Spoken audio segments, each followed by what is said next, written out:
Hi, I'm Liz Munoz, CEO of Torrid. And at Torrid, we know how hard it is to find a bra that looks great and feels super comfortable, especially if you're a bigger or curvy girl. So we have spent the last 2 years building the perfect everyday wire-free bra with the belief that it should feel as good as it looks. It gives all the support and shape you'll ever need without any of the wires. Honestly, it's the first bra you'll forget to take off when you go to bed. So come to Torrid.com and try our life-changing wire-free bra today. I woke up like 4 minutes ago. I literally fell asleep in my chair, did one of these body shakes. I looked at my clock and it was like 3 minutes. There's messages from Nicole. We're like, link, please. And I'm like, oh my God. Oh, Laura Stevens with a massive super chat there. Look at that. Thank you so much, gorgeous Laura Stevens. And we're going to get going here in just a few seconds. And, holy cow. I gotta wake up. Somebody. Finger in the light socket works wonders. Yeah, I might have to do that, Keith. Hi, gorgeous Jenny. I am like... Well, that's the other option there, Nicole. Beelzebrad, nice to see you. We're going to get going in 29 seconds. Thank you so much for Kat, Carl, and Laura kicking off the super chat tonight. Hi, Sensational Sherry. It's a great way to support what we do on this show on a nightly basis. And, of course, hit that subscribe button, ring that bell. Fap, you don't know fashion. You couldn't fit this shirt over your head. Thurston Howell III, nice to see you, buddy. The gorgeous I've been Marie. hanging with Pat all night. Exactly. All right, 5 seconds. Let's do this thing right now. Central British Columbia, to you listening around the world, this, my friends, is Spaced Out Radio. I am your host, Dave Scott, sitting in the captain's chair of SOR headquarters. We welcome you to tonight's show on our terrestrial affiliates around North America, digitally on TalkStream Live, Revolution Radio, and KPNL. All of our archives are free. All you got to do is go to youtube.com/Spaced Out Radio. Do old Davey the favor, hit that subscribe button.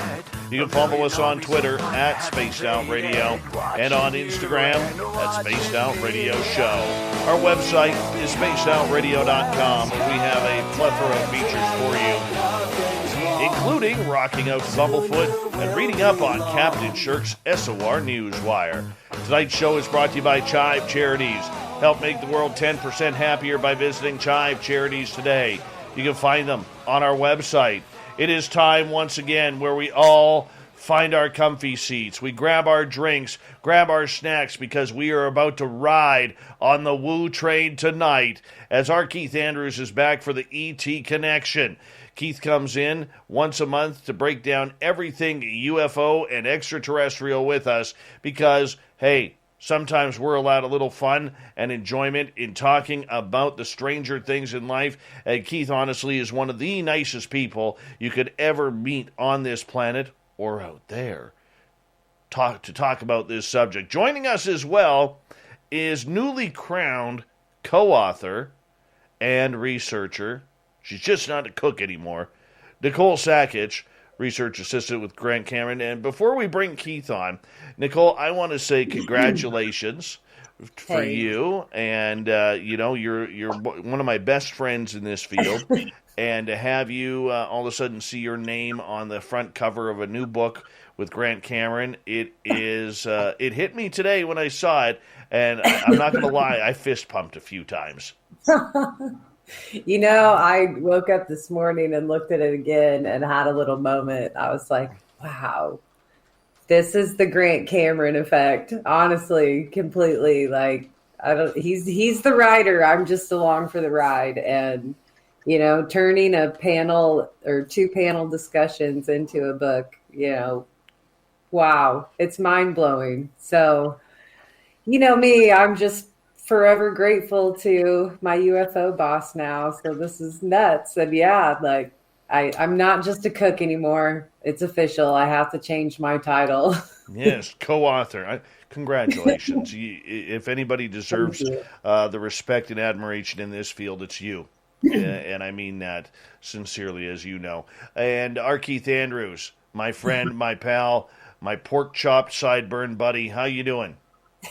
I'm still breathing, which is better than I was doing a couple of days ago, but, what the heck? Well, I mean, if you can't have a heart attack between friends, I mean, who can you have one with? I mean, right? Well, you got to do something to pass the time. It breaks up the rest of the week. Very true. Very true indeed. How you been doing? How's the aliens been? Well, it caught me a little off guard, but apparently I've been spending a lot more time up there than what I thought. Because last week I was suffering almost daily from potassium crashes. And as it turns out, UV complications. Which once you get off planet, that's actually not that hard to pull off. Okay. Sounds interesting. And what do you mean by once you get off planet, that's how easy it is to pull off? Well, because on Earth, the normal atmosphere provides you UV protection. Contrary to popular belief, the stuff that you buy for UV protection doesn't work as well as you might think. So what you're saying is the aliens are providing a solid 90% SPF or something like that for the sun? No, I mean the atmosphere itself does a better job of it than what mankind's SPF anything does. Gotcha.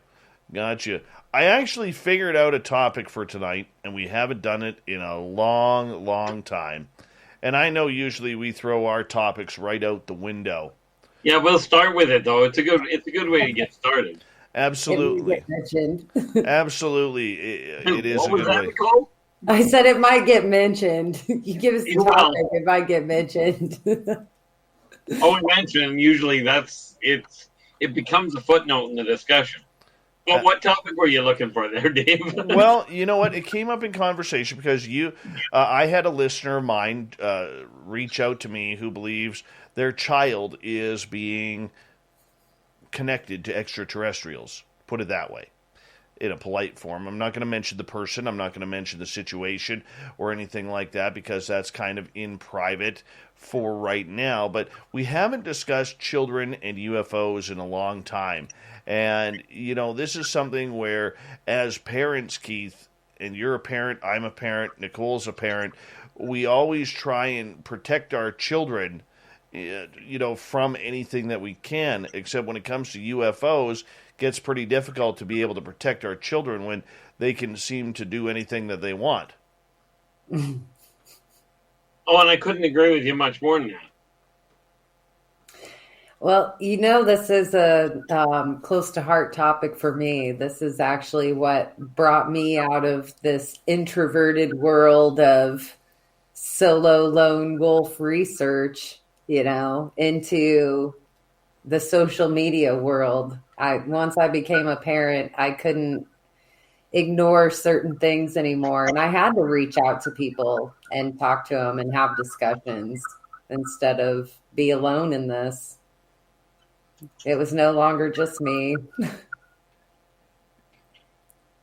I don't know about you guys, but it is something that's kind of ever present with me right now, with my research and my everyday life. I mean, just being a single mom, I can't do what I do and really exclude my son from it. And then being an experiencer and knowing what I know about that and the high strangeness that takes place, you have to do your diligence for.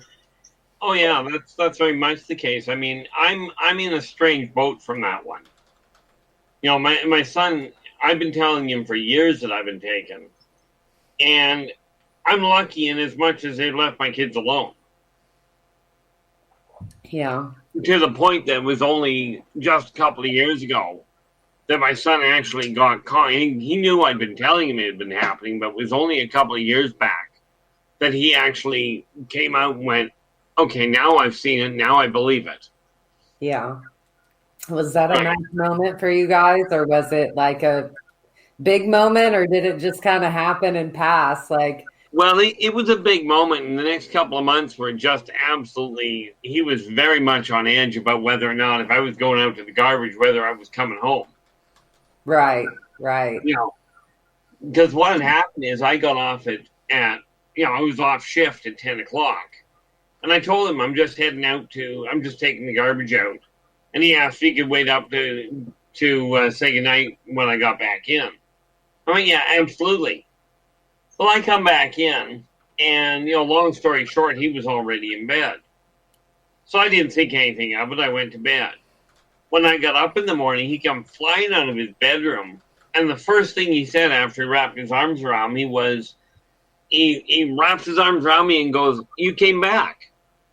I went, yeah, I just went out to take garbage. And he goes, "Yeah, but Dad, were you taken last night?" I says, "Yeah, why?" He says, "Well, I stayed up until 2:00 and I just couldn't stay up any longer." Right. So I told him, I said, "Look, I told you I've been being taken for years." He goes, "Yeah, but Dad, I didn't believe you." So that was like the slap in the face moment, the aha moment. So yeah, pretty much.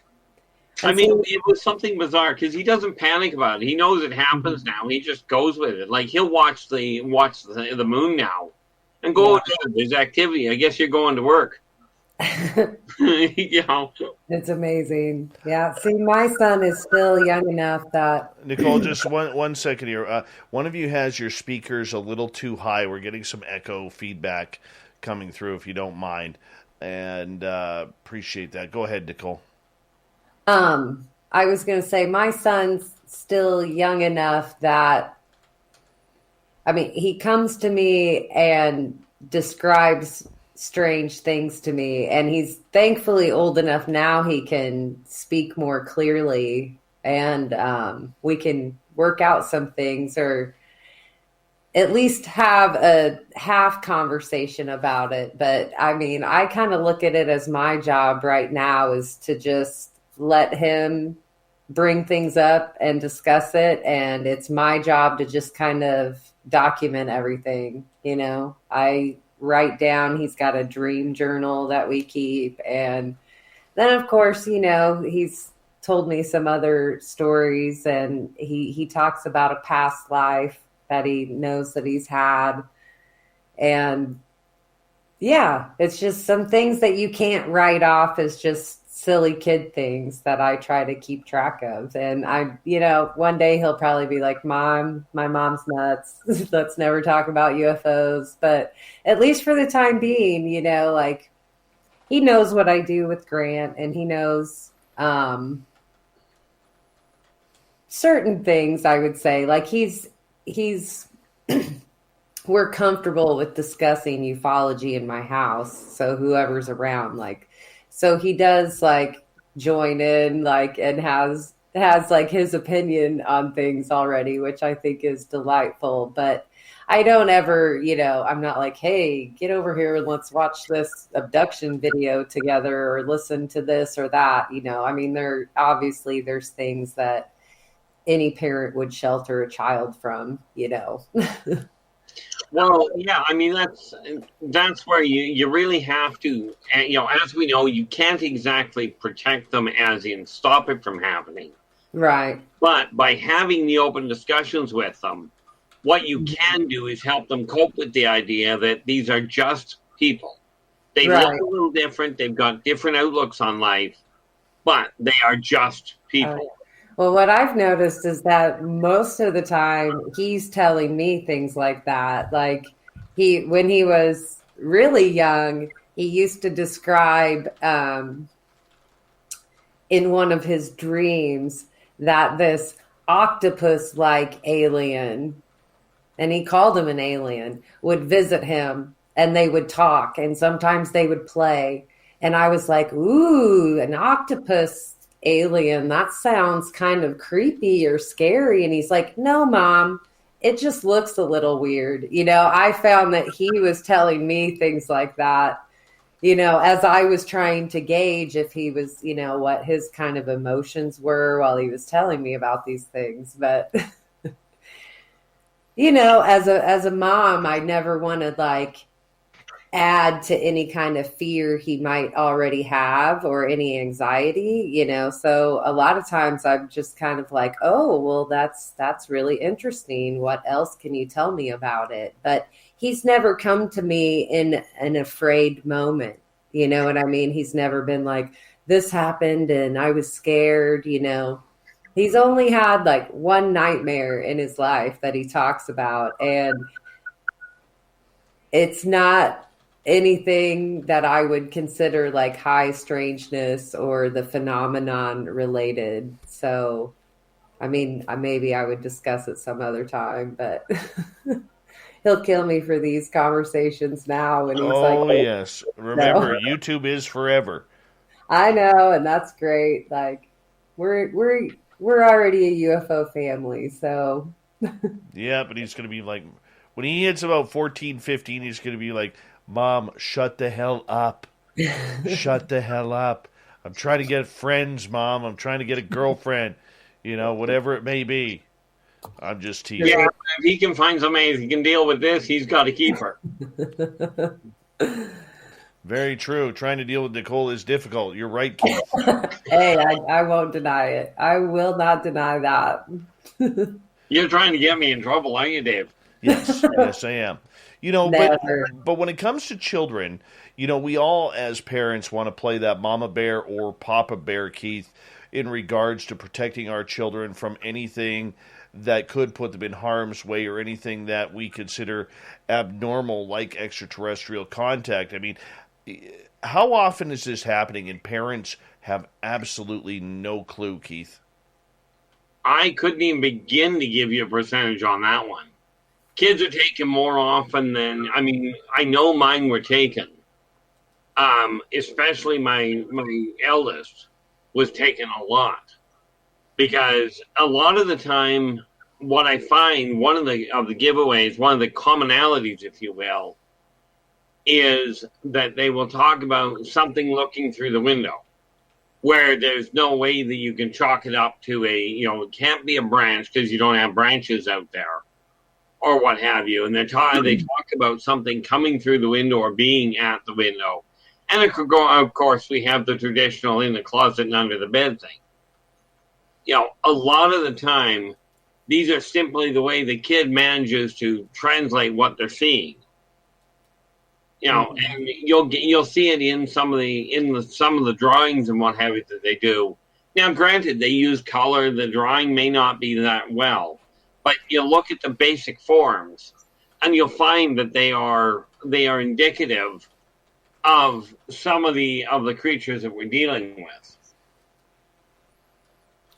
Yeah, my son has just started getting to an age where I can't say an age. He is just finally interested in like crayons and drawings. And it's been fun trying to keep track of his artwork.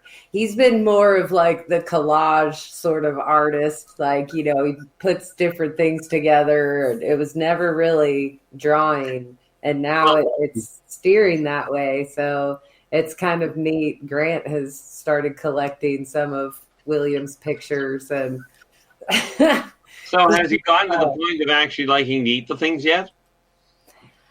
You know, he hasn't said that directly to me. And we don't really say taken. We say visited or shown. I was referring to eating the crayons. Oh, what with the crayons? What? He wants to know if your son has found a favorite color of crayon to eat. Oh, no, not eat. He's never been an eater. He doesn't eat weird things or put them in his mouth, but he loves the color blue. If I don't make him do stuff with other colors, everything everywhere will be blue all the time. So that's his favorite color. So in regards to parents out there, if they have an inkling that their child may be taken, whether they are an experiencer themselves or whether they are, have nothing to do with this outside of a potential interest of the topic, how can one tell if your child is being taken?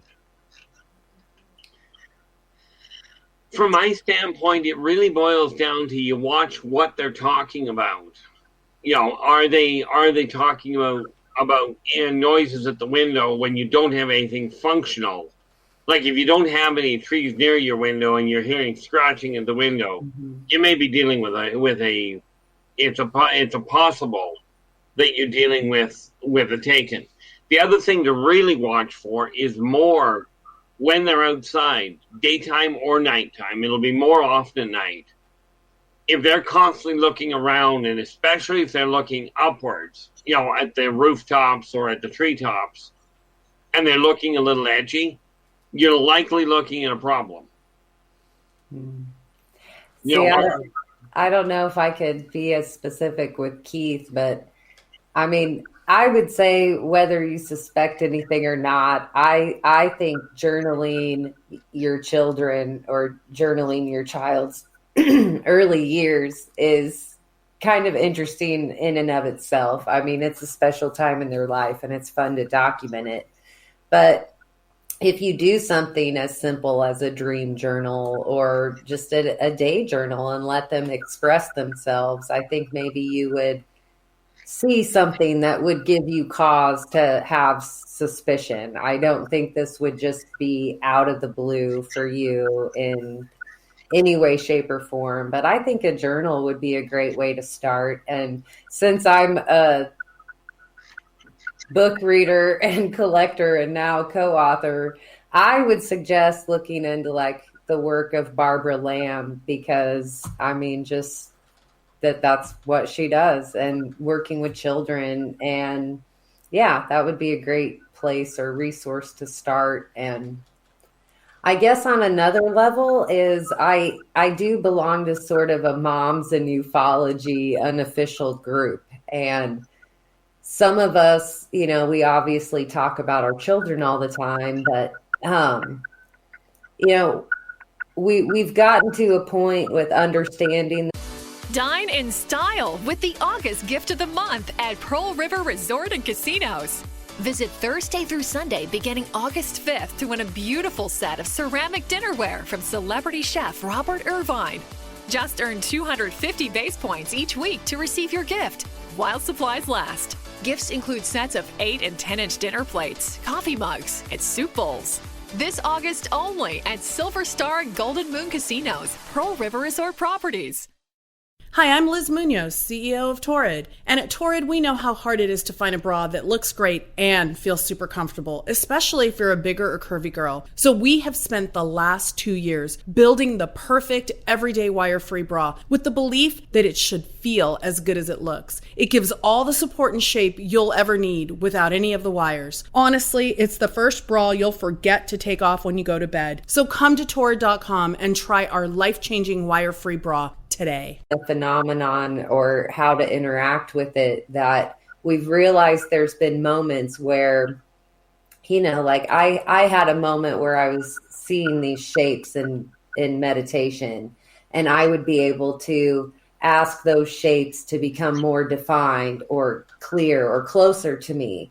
So just kind of like that realization of knowing that you do have a hand in this phenomenon was kind of like a clicking point for me, to where when I did have my suspicions, it's like I had this moment where I talked to the universe or to the phenomenon, and I said, like, please never scare my son. Like, if you're going to interact, please don't ever scare him. And that was when he was fairly young.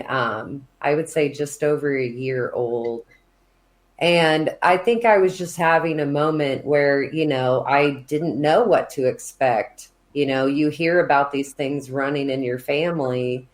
And I've tried to dig into like generations before myself, and you can't help but wonder. So I think maybe it was my way of casting like a safety net in some way, shape, or form, because my son hasn't had, like I said, that scary moment where he's come to me frightened or confused about things. What he has described to me has, like I said, it's more often than not like he's correcting me in some sort of way. And he's honestly like kind of excited about it. He's like, this is what I dreamed last night, or this is what I was told, or things like that. And he's an inventor. He builds stuff. So a lot of it is like, I'll ask him, oh, well, come do something else. And he's like, no, I can't stop until this part is done because that's the part I can't forget. You know what I mean? And it's like,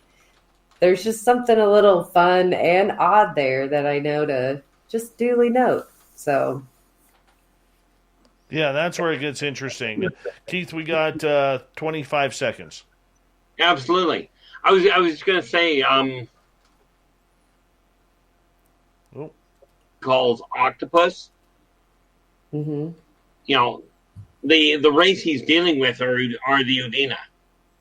Oh, well, you'll have to spell that out for me, write it down, and send me an email. And on that note, I'm going to get you guys to hold on right there because we are going to go to break here at the bottom of the hour. Art Keith Andrews and the ET Connection, joined by co-author of a brand new book with Greg Cameron. She is an author now, Nicole Sackich. Really appreciate her jumping in as a special guest. Your questions, put them in capital letters if you're in one of our chat rooms. We'll be back right after this. Spaced Out Radio.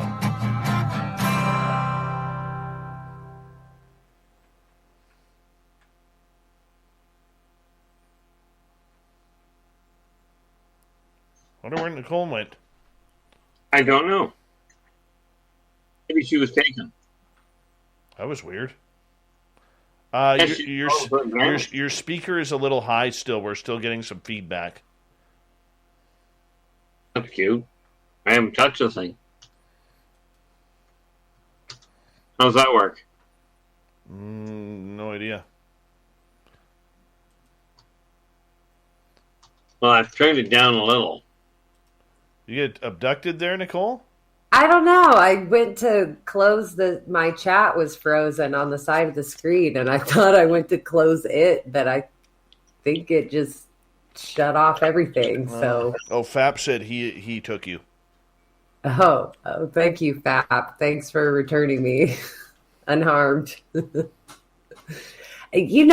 don't know. I don't like to emphasize anything about it, but there is tech glitchiness that happens. You guys chat. I'm going to quickly go throw some water on my face. Honestly, I am tired. I'll be right back. Okay. Yeah, he's tired when he passes out before the show. If he falls asleep, it's going to be the Keith and Nikki show for however long. We won't be able to log out of anything, so. Oh, sure you will. You just shut your computer off, it'll drop it. Maybe for us, but not for him. YouTube can listen to Dave snore for a few hours. No, it's funny. I was, it's just the moment you said octopus, it's like, I've got those people already listed, and then it dawned on me, because the octopus are one raid. There's one raid. He started by calling them the tentacles. He's like, the tentacle ones, the tentacle guys. And now... Have you ever seen the show Arrival? Yes. You remember the tall septipods? Yep. Those are Udina. Oh, interesting. Interesting. He hasn't spoken about them in a probably almost a year, because it was sorry, I'm gauging my time, but I would say overlapping and now more dominantly, he talks about this past life when he was a wolf. Where he was a witch? Where he was a wolf. To me, that wouldn't make a lot. That wouldn't be a surprise. And so, I mean, it's kind of this anthology right now of like wolf adventures and things like he realized, which was a big moment. And I don't mean to like smile. I smile because it was kind of cool. But he came to me, and this has been like the most upset or bothered he's been by telling me anything. But he had to tell me that he knew when he died as a wolf. He knew how he died and how his whole pack died. and he needed to tell me how that happened. And I mean, that takes us into a whole different realm. Past lives are a real fascinating little situation. But I really strongly recommend that you get him, either document it for him or get him to document it. Oh, we kind of do both. Like, I don't try to do it in like an overbearing way. It's more or less like part of our wake up routine now. It's like if he did have a dream or can remember anything, he talks to me about it, but this could be after like actual bedtime or like a nap time or. Oh yeah, just make crib notes, as it were. Yeah. But I try to document as much as I can, things like that. So. Yeah, because what you'll find, and this is why I take all of mine just as, okay, that's the way they are, is because the number of people I've run into, where it comes to past lives, have been documented by other people recognizing me from another time frame. Right. And when he was younger, before this wolf past life, like he told me some pretty interesting things about my own great grandfather. So that was a lot. That's really when I honestly started recording as much as I do, is when some things like that hit home and I was able to check them out. You know what I mean? Like, yeah, it didn't just come out of nowhere. Like, and yeah, that blew my mind. And that's where the issue with trying to protect your kids from abduction is. Number one, you can't. All right, guys, we got like 5 seconds. Thank you to Michael ×2, Chefist, Filth, Jason, Laura, Carl, and Kat for the super chats.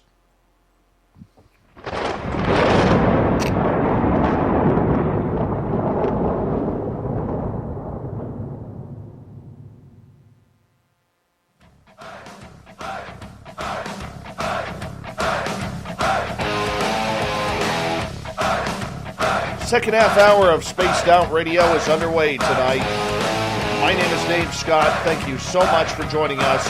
Really do appreciate earning your listening ears wherever you are on this beautiful planet we call Earth. Thank you to everyone tuning us in around the world. And remember, all of our archives are free at youtube.com/Spaced Out Radio. Do old Davey the favor. Hit that subscribe button. Our website, spacedoutradio.com, where we have a plethora of features for you, including rocking out to Bumblefoot and reading up on Captain Shirk's SOR Newswire. Follow us on Twitter at Spaced Out Radio and on Instagram at Spaced Out Radio Show.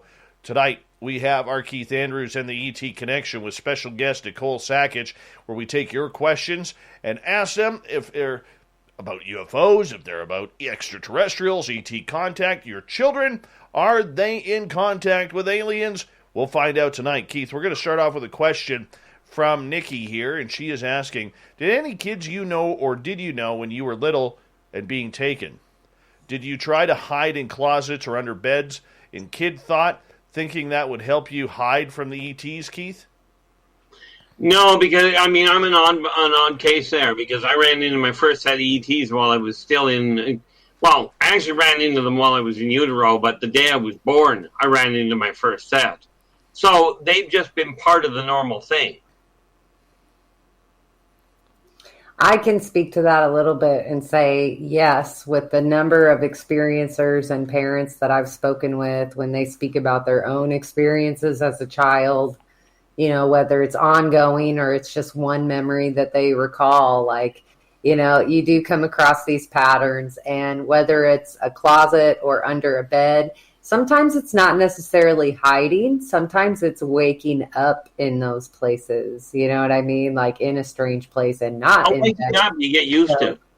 Yeah. And that's what, you find with a lot of children, as talking about it as adults, when they do go to their grown-ups, it's like a sleepwalking scenario. Like, oh yeah, kids sleepwalk or kids fall out of their bed, things like that. So. Yeah, when you talk about waking up, I did that quite a lot. And it was funny because I'd wake up in the wrong bed. I was in a room, like I had four brothers, and we all slept in the same room, in one double bunk and one triple bunk. Right? Yeah. And it was weird because I'd end up in the wrong bed. Mm-hmm. And then there's the classic, you hear about people waking up and their clothes are inside out or backwards, or like both the legs are in one pant, leg. Yeah, I swear sometimes they have no clue how to get these clothes back on. Mm-hmm. And I think she was asking if maybe you'd encountered other children while you were taken. Like, I have come across a few accounts where people find themselves later in life and they can correlate their abductions. Oh, and yeah, I ran into there's been a number of accounts where people were returned in other people's clothes. Yeah, so, just one thing, Keith. When it bleeds over, we can't hear what you're saying when Nicole is speaking. So go ahead, Nicole.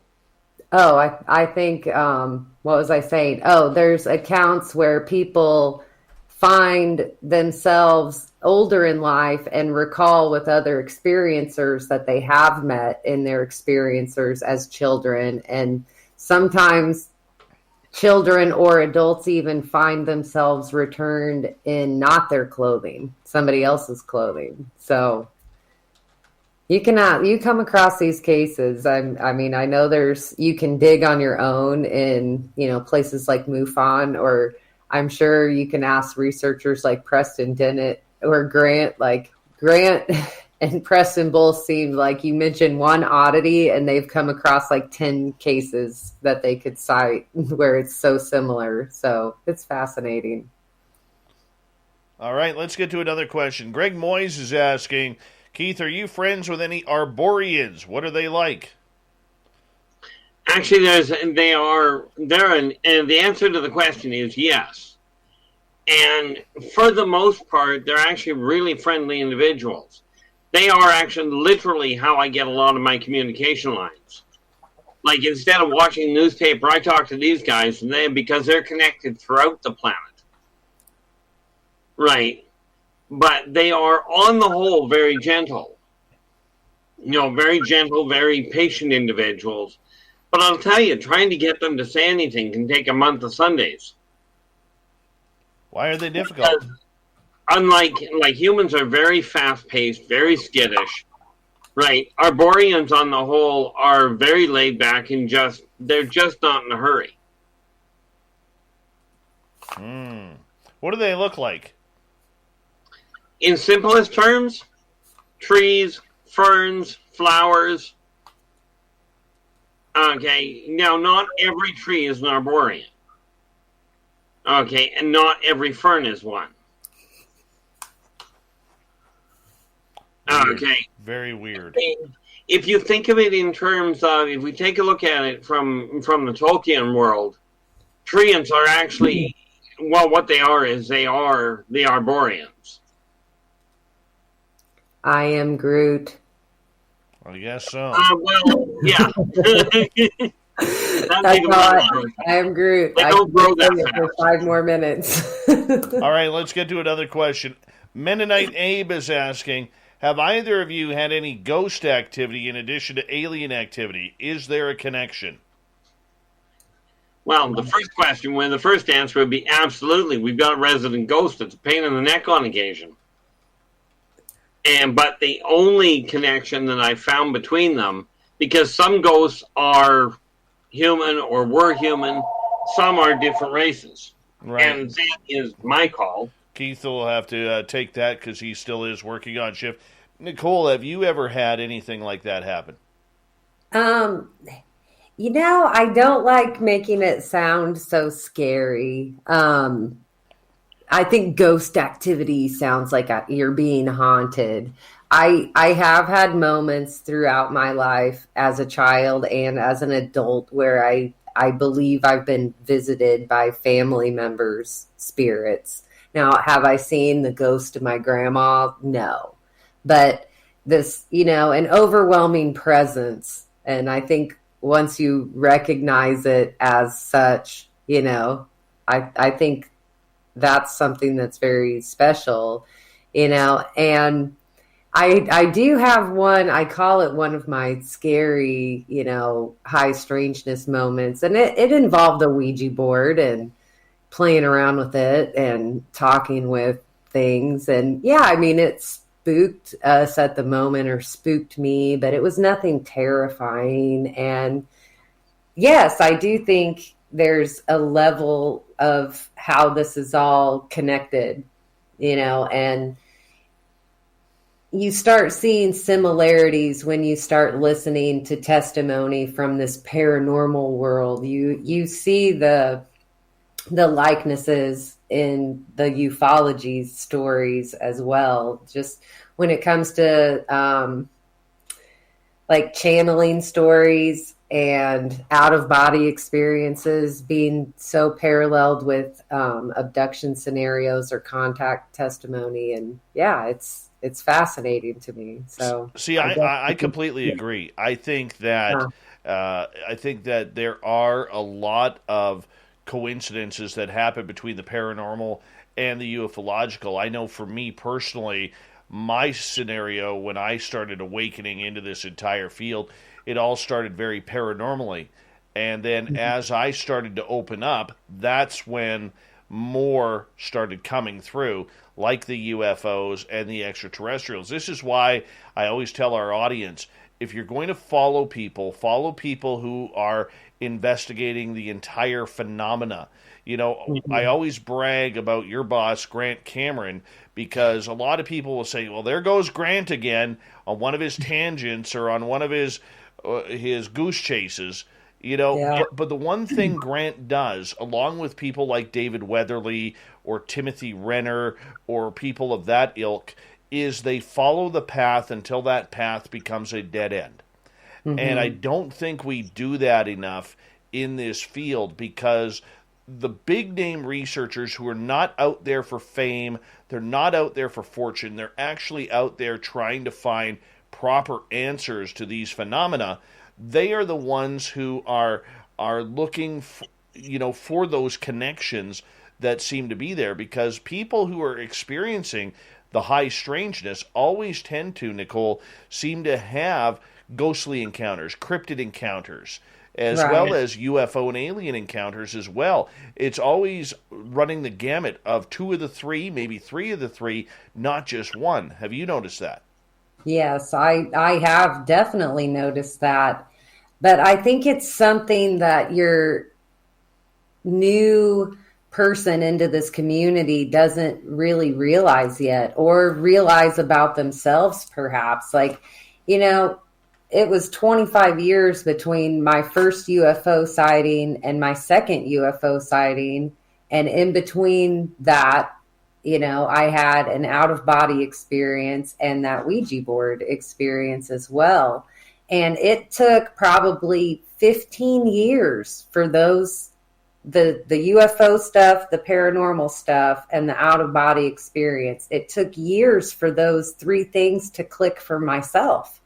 And I experienced it. But, you eventually find your way through it. And I think that's why, like you mentioned, Grant, I think it's people that have the diligence to not only dive into these topics, but stick with them longer than a month. You know what I mean? Like, Grant's invested so many decades into some facets of his research that, I can only hope that my research can last that long and go as far, because like you said, until you come up against that dead end, then you're still on the search. And we know so often we wind up with more questions instead of any answers. So until you run out of questions to chase down, then you got to keep going.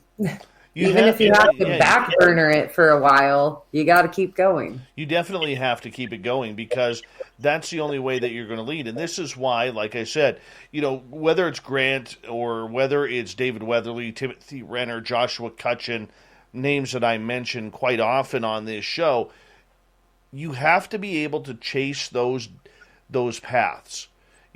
As I've stated to our listeners for years, the minute you go down the rabbit hole in this field, it's like you open that door, and behind that door, there is Hi, I'm Liz Munoz, CEO of Torrid, and at Torrid, we know how hard it is to find clothes that fit great and feel super comfortable, especially if you're a bigger or curvy girl. So when we couldn't find the perfect jean, we built the perfect jean. We call it the Bombshell, and it truly does it all. It lifts, it shapes, it smooths, but the first thing you'll notice when you put them on, most comfortable jeans ever. Honestly, they're magic. So come to Torrid.com and try your first pair of Bombshell jeans today. Sun, surf, and seduction collide as 4 Americans return to exotic islands, hoping their sexy romances can turn into forever. Love in Paradise, the Caribbean, a 90-day story, streaming now only on Discovery Plus. Start your free trial. Terms apply. 10 more doors. And behind each of those 10 doors, when you open the door, there's 10 doors each behind those 10 doors. And it keeps going and going and going. And this is why when I hear people insulting people like Grant, or people insulting others who are taking those paths to see where they go, they have no clue or understanding that those paths have to come to an end one way or another.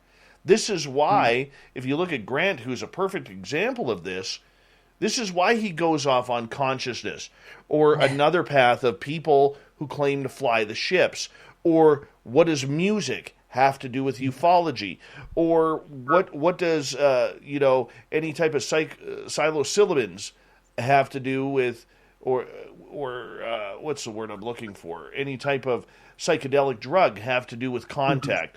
What do family lineage have to do with contact? These are all different lanes, and there's hundreds of them. Yeah. Hundreds of lanes. And people like Grant are only at maybe 20, 30 lanes. Right. I know. And that's why, I joke with Grant, it's like he has to have a team of assistants or, helpers along. I did this for so long, all alone by myself, just as like my hobby or my, closeted addiction, whatever you want to call it, and, once I joined the social media side of this and really took that step forward into I'm going to put my voice to this, it's just amazing because it is that double-edged sword. You get the negativity for what you want to look into because you actually start caring about, other people that you're interacting with and their opinions. But I really can't see how anybody can do it alone anymore these days and not have at least a group of people to use as like a sounding board. You do end up with this community inside a community that you end up trusting, and you find the like-minded people. And that was one thing that led me to Grant. A lot of people that I kind of trusted from this nuts and bolts world had that opinion of Grant. They were like, well, he used to be all about presidents and now he's gone off the deep end. And to me, they always said they valued my opinion because I was an experiencer, but it was fine as long as I kept it to nuts and bolts and just wondered blindly about my experience, and so as soon as like I knew that about Grant, I was like, I have to find out more about him. He was the first researcher I found who, had gone from this nuts and bolts side into this consciousness, it's all connected side. And why can't you? I mean, you can only build on research from there. After doing that, I felt like this whole other dimension of research had opened up to me, and I kicked myself in the butt for being so closed-minded to it for so long. So, yeah, and that's the big thing is, you get these people out there in UFO land who get so offended that people start going down all of these different paths and trying these different avenues to try and find answers. Yet I think it's brilliance. I think it's absolute brilliance that somebody has the testicular fortitude, shall we say, all right, to move the ball forward Because, hey, if it's a dead end, guess what? That's perfect. Because Right. now you can cross that off. Right? So I know we don't get to cross off enough, honestly. Like, no, but everybody is so focused. Government, government, government, military, military, military. All right? yeah, Nobody is looking for the avenues. And this is exactly what the government people are doing. They are looking at all the avenues. What happens with contact? Why are people like Samantha Mowat existing, or R. Keith Andrews existing? You know, why out of nowhere does a 38-year-old chubby gray-haired white guy, all of a sudden get taken? I don't know who that is, but I think it might be someone that I know. All right? I mean, this is what happens out there right. when we try and figure out these answers, because none of this makes sense. That's the only correct answer. None of it makes sense. It doesn't matter whether you're Dr. Eric Davis or you're John Alexander or you're R. Keith Andrews or you're Science Bob McGuire or you're Samantha Mowat or you're Chris Bledsoe or anybody. They are all in it together trying to figure out what is going on. And we can't close these different angles towards any sort of ET contact while this continues on. I mean, just like we were talking in the first half hour about children.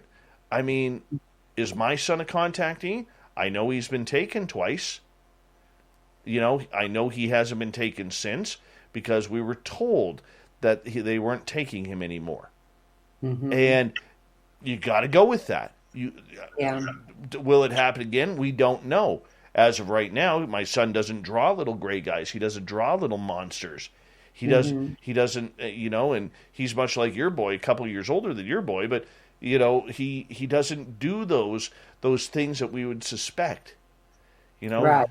So, I mean, I've had one obvious drawing, and it was, and you know how little kids can't even really draw bodies correctly. You know what I mean? Like a person just might have hands sticking out their sides, So a lot of this is interpretive in itself, but he drew a triangle and it had the swirly, he even changed the color. There was a swirl coming down from the triangle and there was a person in it.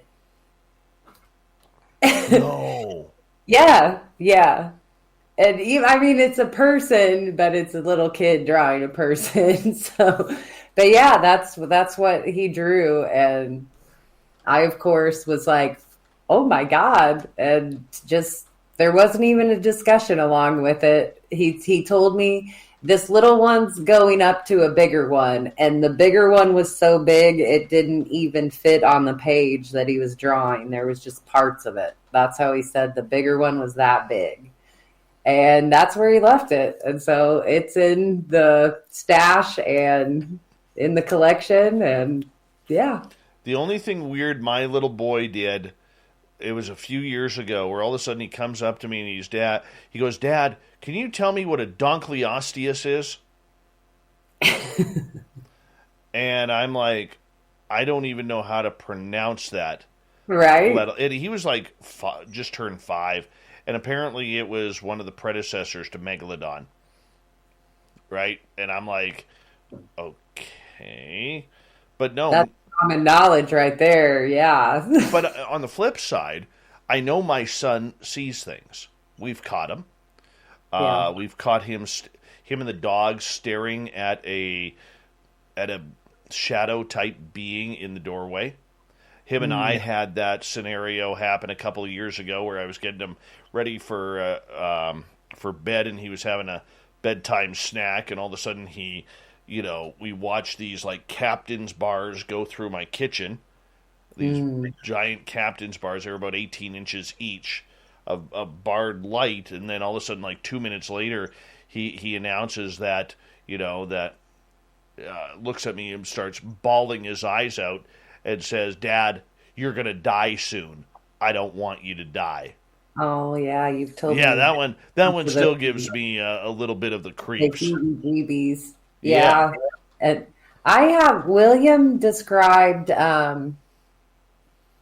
seeing some lights and he had come to me, and I happened to have like my phone right there with me, so I just flipped it to like record what he was saying, and he was describing orbs coming down to me and the different colors that they were. So I was glad that I was able to record, him describing it himself. So that was kind of special. But what really, the one that also really got me was, it was one of his inventions, and he had taken apart so many things to like make this. He took apart a vacuum cleaner and an old coffee maker, coffee pot combo thing that I had, and had all these tubes and different chambers connected to each other. And he even made me fill parts of it up with water for him. And then finally, when it was mostly done, because a lot of things stay in a prototype phase for a long time, he started telling me, he was like, over here is where you put in the DNA, and it follows through here, and this is where it is synced, and then it gets put into the cells that it's going to create. And he went through each chamber, and he was describing to me like a maturation growing chamber. And I was just floored. And he was 4 years old. My goodness. Yeah, but your son's a genius. I don't know. He is a As soon as you genius. say that, he's going to be the biggest dumb dummy that's ever existed. I highly doubt that. There's a lot of people that we He's know who are creative, scientists yes. who are going I to have tell you a different. Smart son, but Nicole Sackage, our Keith Andrews, the ET Connection with our Keith continues on Spaced Out Radio with Hour 2 next. We'll take your questions as well, so put them in capital letters if you're in the chat room or on Twitter. We'd appreciate that. We'll be back right after this.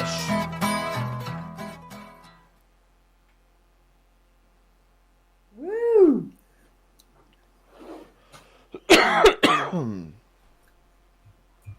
Oh, You awake yet? almost. Almost. Come on, pup. Well, Keith is still busy, so we're going to remove him for the time being. I'm letting my dog out this time. Okay, I got your mic on. My mic's on. I'm letting my dogs out this time. I'll be right back.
Okay, YouTube, I just had a serious scare.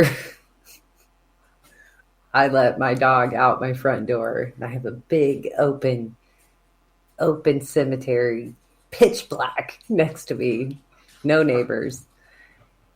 And my dog runs out in the yard, and like 3 feet away from me, I hear something go.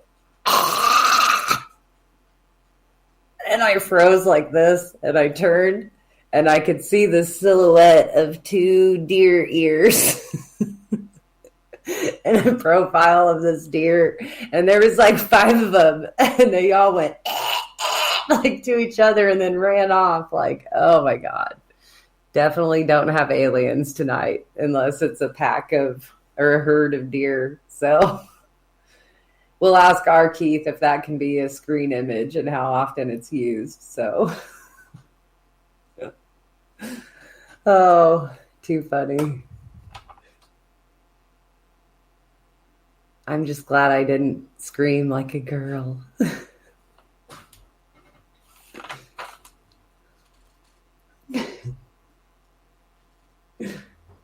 It was a little creepy, I'm not going to lie.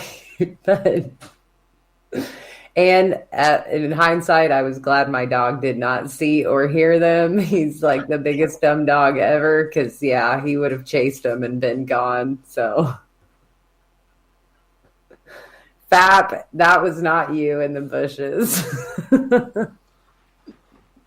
All right, Keith, are you back? Yeah, he's back. We'll add him to the I'll go. Okay, YouTube, that was my little story for you. I'm not even going to tell them. Fine, okay. All right, that's fine. Hold on, Keith is not done. All right, Drake C, how are you? Jesse Peak, good to have you here. Oh, Hexstar, Oumuamua, Trinitro, how are you? Philip Bacon. No, Philip Bacca, pardon me. What the hell was that? Oh, hey, Colin. I have an inside joke with YouTube now. Perfect. I'll just go back on the replay and find it. Yep. Uh-huh. Gonna be that way. Oob, Joe's Bane, you've got aliens. And, I think I'm finally starting to wake up.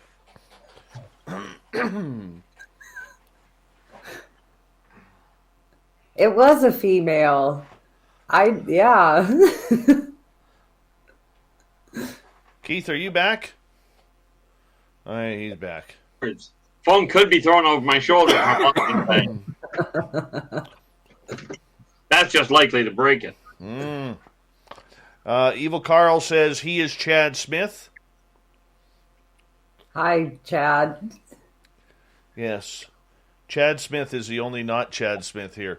All right, we got 20 seconds here. A big thank you to Vinster, Ozzy Steve, Apollo, Michael, ×2, Chefist, Dirty Filth, Jason, Laura, Carl, and Kat for the amazing super chats. It's a great way to support what we do on this show on a nightly basis.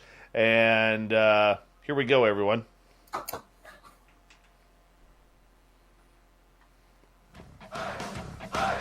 You're listening to Spaced Out Radio with Dave Scott. Follow Dave on Twitter @Spaced Out Radio and on Facebook, Spaced Out Radio Show. Here we go with hour number 2 of Spaced Out Radio tonight. My name is Dave Scott. Thank you so much for taking the time to join us. We really do appreciate earning your listening ears wherever you are on this planet we call Earth. And we want to remind you that you can tune us in on our terrestrial affiliates around North America and digitally on TalkStream Live, Revolution Radio, and KPNL. All of our archives are free by going to youtube.com/Spaced Out Radio. Do me the favor, hit that subscribe button. The Desert Clam has set the password for tonight in the SOR Space Travelers Club, Terrassus. Terrassus is your password. Use it wisely, Space Travelers, as the Clam sets the password each and every night right here on Spaced Out Radio. Our website is spacedoutradio.com, where we have a plethora of features for you, including rocking out to Bumblefoot and reading up on Captain Shirk's SOR Newswire. Follow us on Twitter at Spaced Out Radio and on Instagram, Spaced Out Radio Show. We continue on tonight with our Keith Andrews and the ET Connection. Keith comes in once a month near the beginning to discuss everything weird, strange with extraterrestrials and UFOs. Now, of course, we are joined by Nicole Sakich, co-author of Grant Cameron's new book, and a great researcher in her own. She's just not a cook anymore, people. She's got a new title, and we love her for it. Hey, guys, welcome back. Great to be back. I missed you, Keith, by the way. Oh, my apologies. One of the drawbacks of my actual job. No, I meant just in the last month or two. I've missed you. And in the last 5 minutes. All right. Let's get to a question from Vinny. Keith, have you ever heard about the Sun Simulator? I've heard about it. You know, there's a neat little concept out that the whole thing is a hologram and that we're just this incredible computer program, which is a wonderful thought, made for an excellent movie, and is about as full of holes as it can get. I also heard tell at one point of people saying that we were actually living inside a Dyson sphere. I've heard this interesting theory, and Dave, maybe you can help me with it a little bit, where there's some technique that if you're looking at the sun but not really looking at the sun, there's a photographic technique where you can see this. They call them sun ships, I believe, to where it looks like you can see orbs or ships that are around the sun. It wouldn't be surprising. There's a planet inside the sun's photosphere called Vulcan. Ah, yes. And there's an entire interstellar fleet inside the sun's corona. How do they not burn up? They got much better air conditioners than we got. I would assume that. Jennifer is asking, Keith, hello. Is it sometimes hard to tell a hybrid from a human? For who? Sorry. Hi, I'm Liz Munoz, CEO of Torrid, and at Torrid, we know how hard it is to find clothes that fit great and feel super comfortable, especially if you're a bigger or curvy girl. So when we couldn't find the perfect jean, we built the perfect jean. We call it the Bombshell, and it truly does it all. It lifts, it shapes, it smooths, but the first thing you'll notice when you put them on, most comfortable jeans ever. Honestly, they're magic. So come to Torrid.com and try your first pair of Bombshell jeans today. 90 Day is going tropical on the new Discovery Plus original series, Love in Paradise, the Caribbean. It's a vacation love story where sun, surf, and seduction collide. 4 Americans are traveling back to the exotic islands where they hope their sexy romances can turn into forever. Love in Paradise, the Caribbean.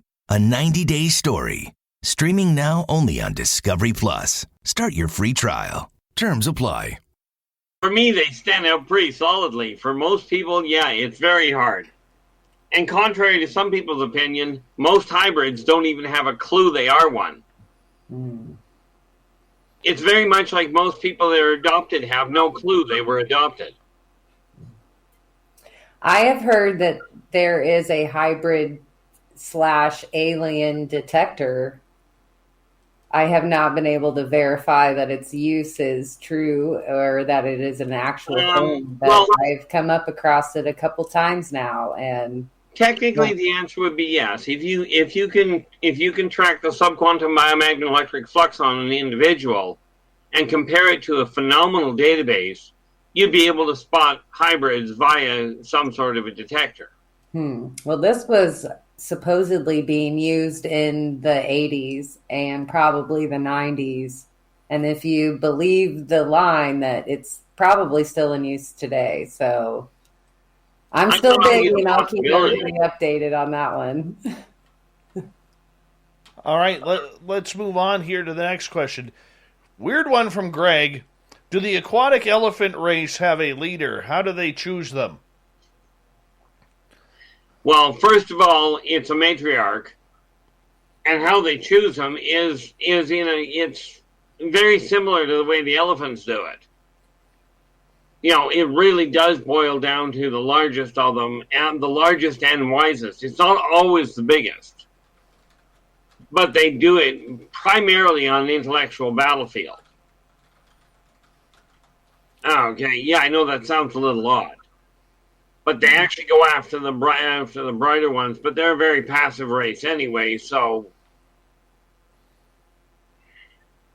But yeah, they're very much a matriarchal society. Elephant race, Nicole. Elephant race. I just like the matriarchal side. That's yay, elephant race. Evil Carl is asking, I heard Earth had 2 moons. One got destroyed.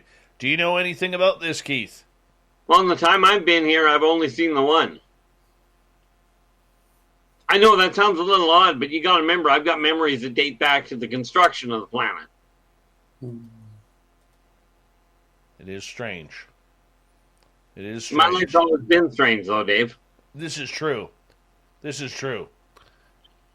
I can't cite the exact study, but I know there has been like models and renditions of like the history of our solar system.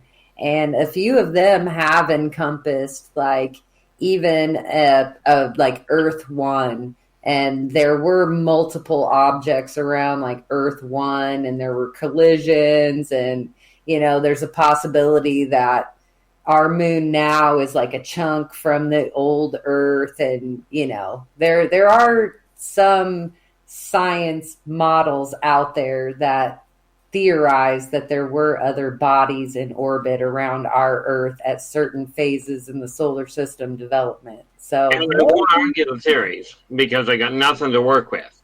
Right. I will tell you that this is not the first time that mankind has made it into outer space. That's interesting to hear. I immediately thought, well, duh, the Atlanteans, but I don't know why I thought that.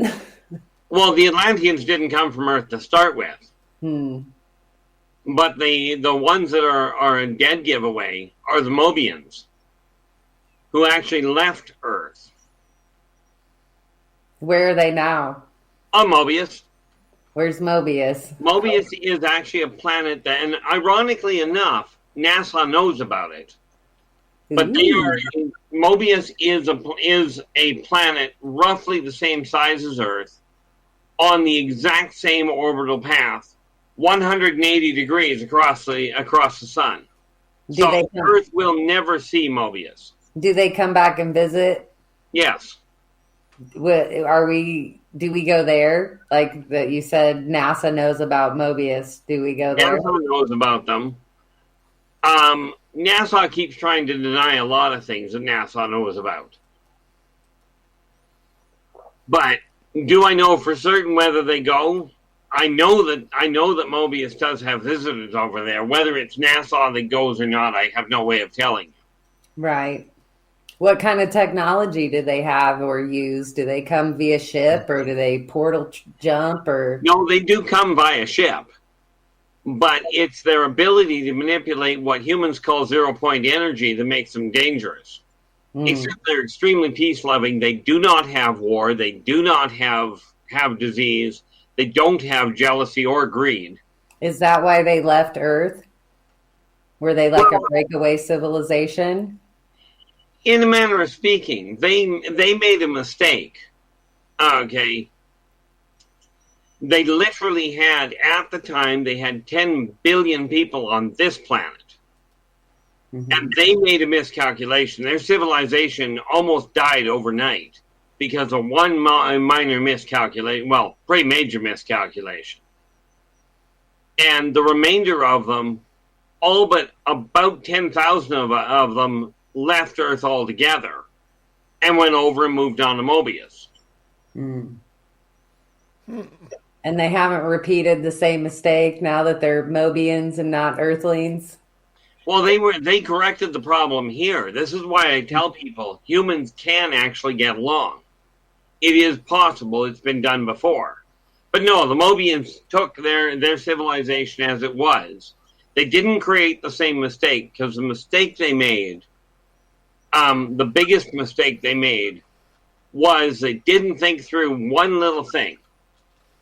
And it's a long story to get to it, but the thing they didn't do was they never thought about the consequences. They had their entire civilization built on physical manifestation and sustained by psychic energy. Well, the idea came up, and we never did figure out who actually came up with the idea, whether it was male, female, child, what have you, to stop everybody's heart at the same time just to see what would happen. Really bad thought. Yeah, never thought it through. So they did it, and they literally killed off half the population in a heartbeat. Get you every time. Kira is asking, can you please describe characteristics of hybrids? Well, that's going to be a very issue. It depends on what they are hybridized from. But the biggest thing, one of the most common phenomenon, is they will not mesh with modern society very well. Like there will be something distinctly different about their behavioral pattern, not in a negative way. Like we're not talking sociopathic difference, right? But there will be major differences in the way they look at the world that will not be compatible with the environment or the circumstances under which they grew up. Ufologist is asking, is Vulcan full of plasma beings, or how does it work? Vulcan is a crystalline race.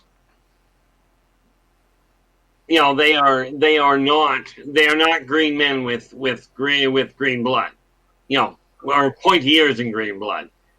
Vulcans are a crystalline race. All right. Okay. Jesse is asking, are you familiar, Keith, with crypto-terrestrials? Be like a cryptid that's not from here. They do exist. There's no question there. Cryptids basically boil down to something that doesn't fit the standard evolutionary path of a given planet. And virtually every planet has them. That it? Done? I've been watching the reboot of Masters of the Universe, and you look through some of the characters in that, and you know that that's set like in its own like different planet and universe, and you're like, whoa, there's a dog man. Whoa, there's a bunny man. Whoa, there's a... It's great. Yeah, I never liked that cartoon. It's so weird. That's why it's Still great. Still bugs me. Honestly. Yeah, I gave up on modern television for the most part. I haven't actually had television itself in probably 5 years now.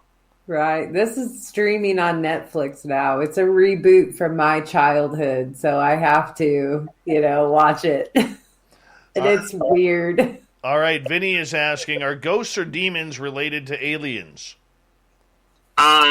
Well, some aliens become ghosts, and demons, or more to the point, daemons, are another race altogether. And because they are not from Earth, they qualify very clearly as alien.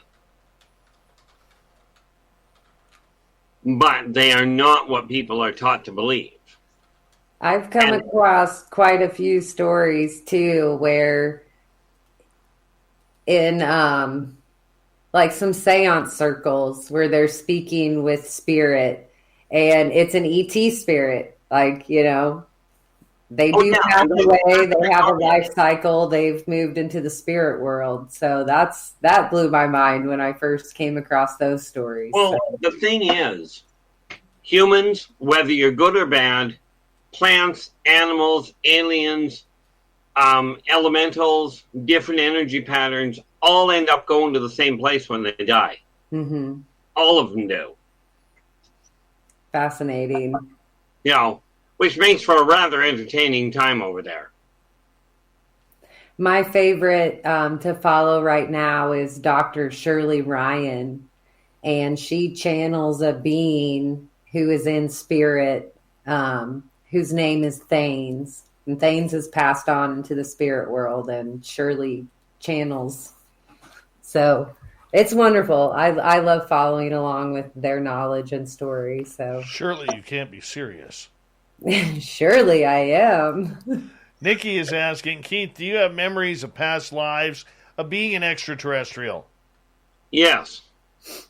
I've got memories that date back literally before this universe was born. Wow. Okay. I remember, that goes back a bit. See, understanding that I take a look at the Big Bang Theory, I refer that as a flip because it has happened more often than you care to count. But if we go back half a dozen flips, right? I remember being on a planet with herds of animals that I'm working on getting the description together for them. But the reason I haven't included them in Races of the Worlds is because they are not in existence anymore. But no, I do remember being on other planets in other forms. I mean, one of the most recent ones was actually before Earth was born. It was built. And that was I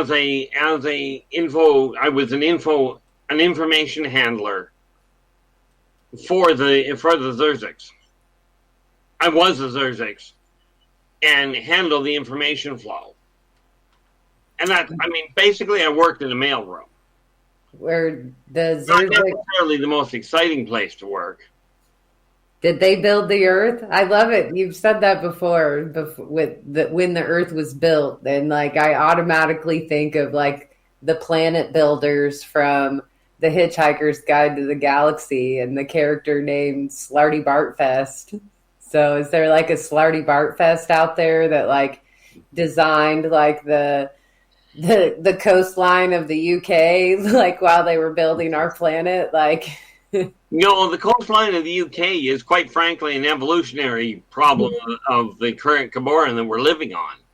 So but the answer to your question is no, the Zerziks did not build Earth. So who did? Who built it?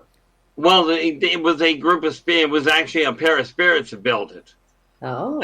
The ones that ended up building the original race that was here, which would be the Elfid, were the spirits that built the Earth in the first place.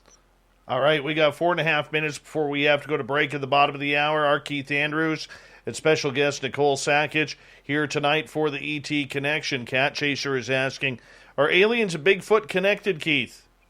Only in a manner of speaking. The Bigfoot itself came from here. The Wara, which looks very similar to the Bigfoot, is an off-worlder. It is an alien. And a whole lot more aggressive than what Bigfoot is. All right. But that's about where the connection ends. All right. Jennifer is asking, in some stories from different cultures, there are reports of two suns seen together in the sky. What's your thoughts, Keith? Well, bearing in mind that all people that are living here now, or for that matter, that settled here, didn't come from this world. Many of these comments, many of these stories likely come from their planet, because Earth itself only has the one sun. Everything I've ever seen leaves Earth itself as a singular star, not a binary star where one of them faded. Because had we had two suns and one of them went missing, it would have wiped life out on the planet entirely.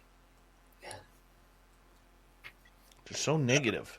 So negative.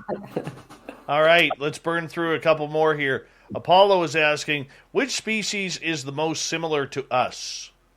The Mobians. Sorry, they came from Earth. They went to Mobius. They will pass for humans quite readily because, frankly, they're built exactly from a physiological standpoint. They're built exactly the same way. But there's a number of races that can pass for humans, but those are the most similar. All right. What's the next similar? Who are the other ones that can pass? Well, the Nordics can pass. The Nordics tend to be a little taller, a little broader, but they can pass for humans without any real problem. And this is why they're trained to work the way they are. All right. Of course, then if you actually look at the Venusians are very similar in configuration. Their physiology is a whole different ballgame. But from appearance standpoint, they look very similar. Orions look similar, but they're the wrong color. And rest assured, we're not talking brown. All right. Final question here. So we've got about just over 90 seconds. Lazarus is asking, what do you think about the Black Knight satellite? Well, I'm going to have to get clarification. Well, basically, there's this big piece of space debris that many people out there have nicknamed the Black Knight, believing that it's an alien satellite that roams around Earth and patrols and sets off alien signals. Well, it's a cute thought. I have no question there are alien satellites out, but mankind ain't going to see them. I think the Black Knight is a space blankie. It's the cover that blew off the thing that they said it did. I got excited. I wanted it to be an alien satellite, but from what I dug into and saw and found out and followed, that's one of those dead ends, Dave, that we talked about. They happened so few and far between. Like, that was one I felt satisfied with closing the book on, honestly. I was like, yeah, I'm good with that one. Yeah, me too. I believe it is a piece of space debris that comes from Earth as well, and I don't believe that it is anything alien or supernatural or extraterrestrial or interdimensional or anything like that. So, sorry to be the bearers of bad news. I do apologize with that. Evil Carl, we'll have to wait for your question when we come back from the break at the bottom of the hour. The ET Connection with Art Keith Andrews and Nicole Sackage happens right after this. We bring in Art Keith once a month to break down everything woo as we ride the train towards the stars and see where it turns up. And your questions are always welcome here on Spaced Out Radio. We continue with the ET Connection. The lovely and talented Nicole Sackage. She's an author now, and Nicole's joined by the man, the myth, and the legend, Art Keith Andrews.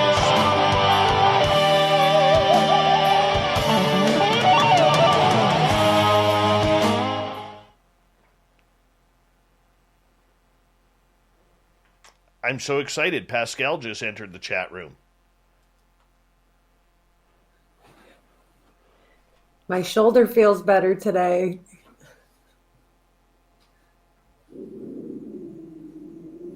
Thank you again, Carl, for that awesome super chat. And Pascal, thank you for the super chat. Really do appreciate that.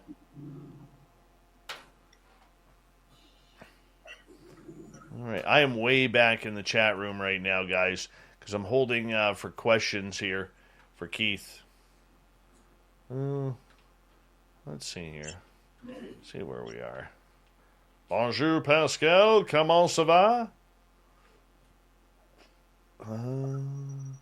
See if I miss any. Blackbird Immaculate, how you doing? Good to see you. Diecast and Racing, good to have you back.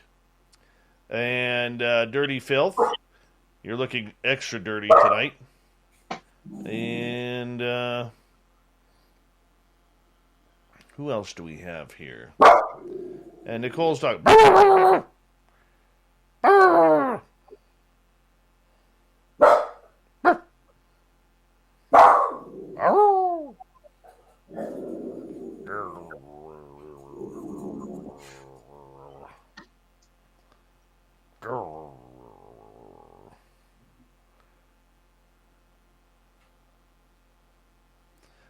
Yes. Kira Pascal is my special friend, also known as Federmaus. Were you talking to my dog? Yes. I'm muting him now. Sorry. That's okay. I like him. Grandmaster, what's happening? Welcome back.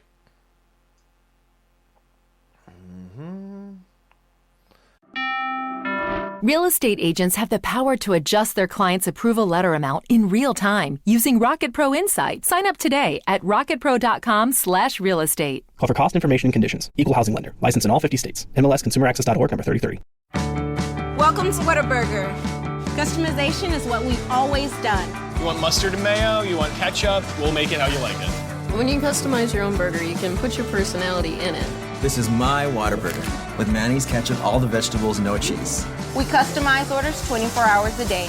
Everybody wants it just like they like it. When you can make it your own, that always enhances that experience for you. However you want it, I got you. Here at Whataburger, we make it just like you like it, whenever you like it. Derek Doherty, welcome to the Spaced Out Radio Show. And, man, am I way behind here. Holy cow. Mark Sanchez, thanks for coming on in.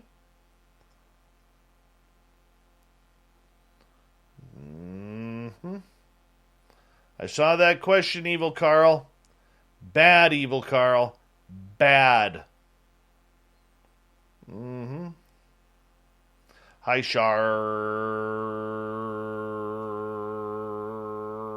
Stetson John, how are you? I'll get you that link right now, Stetson John. Dave is not very awake tonight.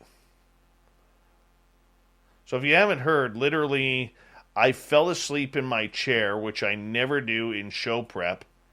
And I know it was after 8 o'clock Pacific, I fell asleep.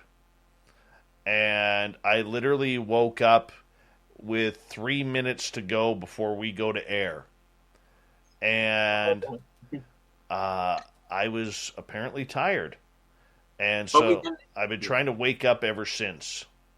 We can no longer say it never happens, just it seldom happens. Oh, my goodness. But we'll get through it. Yeah, we will. We're having a good show. Where is... Yeah, usually I don't get caught up in that many calls at the end of the show of the night anymore either. That was weird. That was weird. What's up with that? What's up with that? What's up with that? Well, hi, Nicole Sakic. Let's see how long it takes her to turn her mute button off. Well, Done. That wasn't long. I'm getting... Hey, this is my third show today. I'm just clued into that. You are Radio Gaga today. Radio. This is my first Grand Slam. First time I've done 3 in one day. Oh, hold on. Gail is messaging me. Hi, Gail. She goes, just read Tara's post with the 2 dads. You know you have an open door here to speak to me anytime. Don't waste it. I know, Captain Shirk.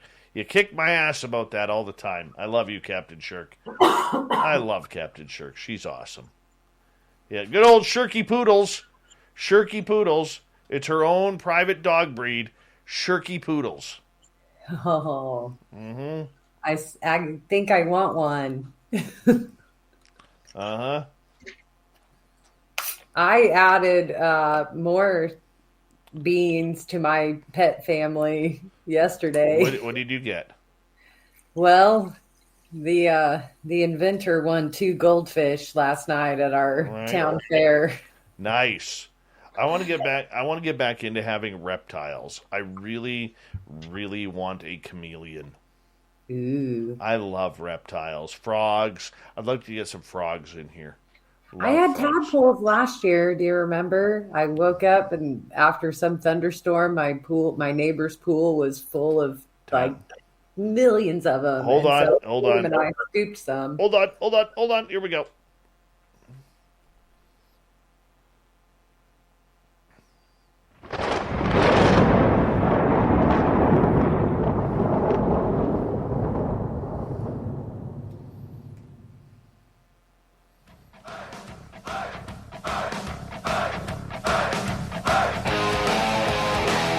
We pass the halfway point of Spaced Out Radio tonight.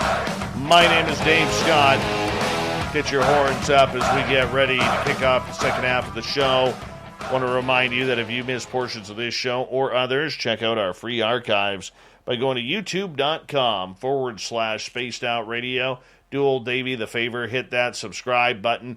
Our website is spacedoutradio.com, where we have a plethora of features for you, including rocking out to Bumblefoot and reading up on Captain Shirk's SOR Newswire. Follow us on Twitter at Spaced Out Radio and on Instagram, Spaced Out Radio Show. We continue on tonight with our Keith Andrews and the ET Connection, where Keith comes in once a month to answer all of your extraterrestrial questions. And we're also joined by Nicole Sakic, research assistant for Grant Cameron and co-author of his brand new book. And let's go to Evil Carl right off the bat here, Keith, as he is asking, do the elf aliens look human or more like aliens? Well, human in as much as they're bipedal. But for the most part, they basically, if you watch Lord of the Rings, like The Hobbit, that sort of thing, you'll find what on a very very basic level, you'll find what the elves look like. You know, what the elfin race looks like. Vulcans. They look like Vulcans. Essentially, yes. Star Trek Vulcans, not the real ones. Basically, yes. Not the real Vulcans, but yeah. Except I'm learning, Keith. I take these notes as we have our little Friday night chats, and I'm learning. Well, look at you. Look at you. I didn't know until recently that Nicole has a notebook on everybody she's on the air with. She has her own library of notes. I mean, how many diaries have you gone through in your life? I don't know. More than 5. Yeah, I can see that. YJ, who's in your area, Keith, of the Okanagan, are you a proponent of the Anunnaki texts as written by Zecharia Sitchin? Well, I know I've heard of Zecharia Sitchin, but not having looked at the Anunnaki texts, I cannot comment on that. All right. I think it's a great place to jump in with ufology and stuff outside of nuts and bolts history. You know, I think it's a good place to jump in and expand. All right. Hexstar is asking, what is the true age of the Sphinx and who built it, Keith? Well, number one, as far as I understand it, given that the pyramids are about 5,000 years old, that puts the Sphinx about 15 to 20,000 years old. It's a pretty hard rock. Yeah, pretty much. I think AC/DC sung about that. As far as who exactly built it, that I'm not entirely certain of. I know the Mobians didn't build it because they were gone before it got here. Interesting. All right. Well, let's move on to another question here as we are scrolling on down. Vinny is asking, are reptilian shapeshifters real?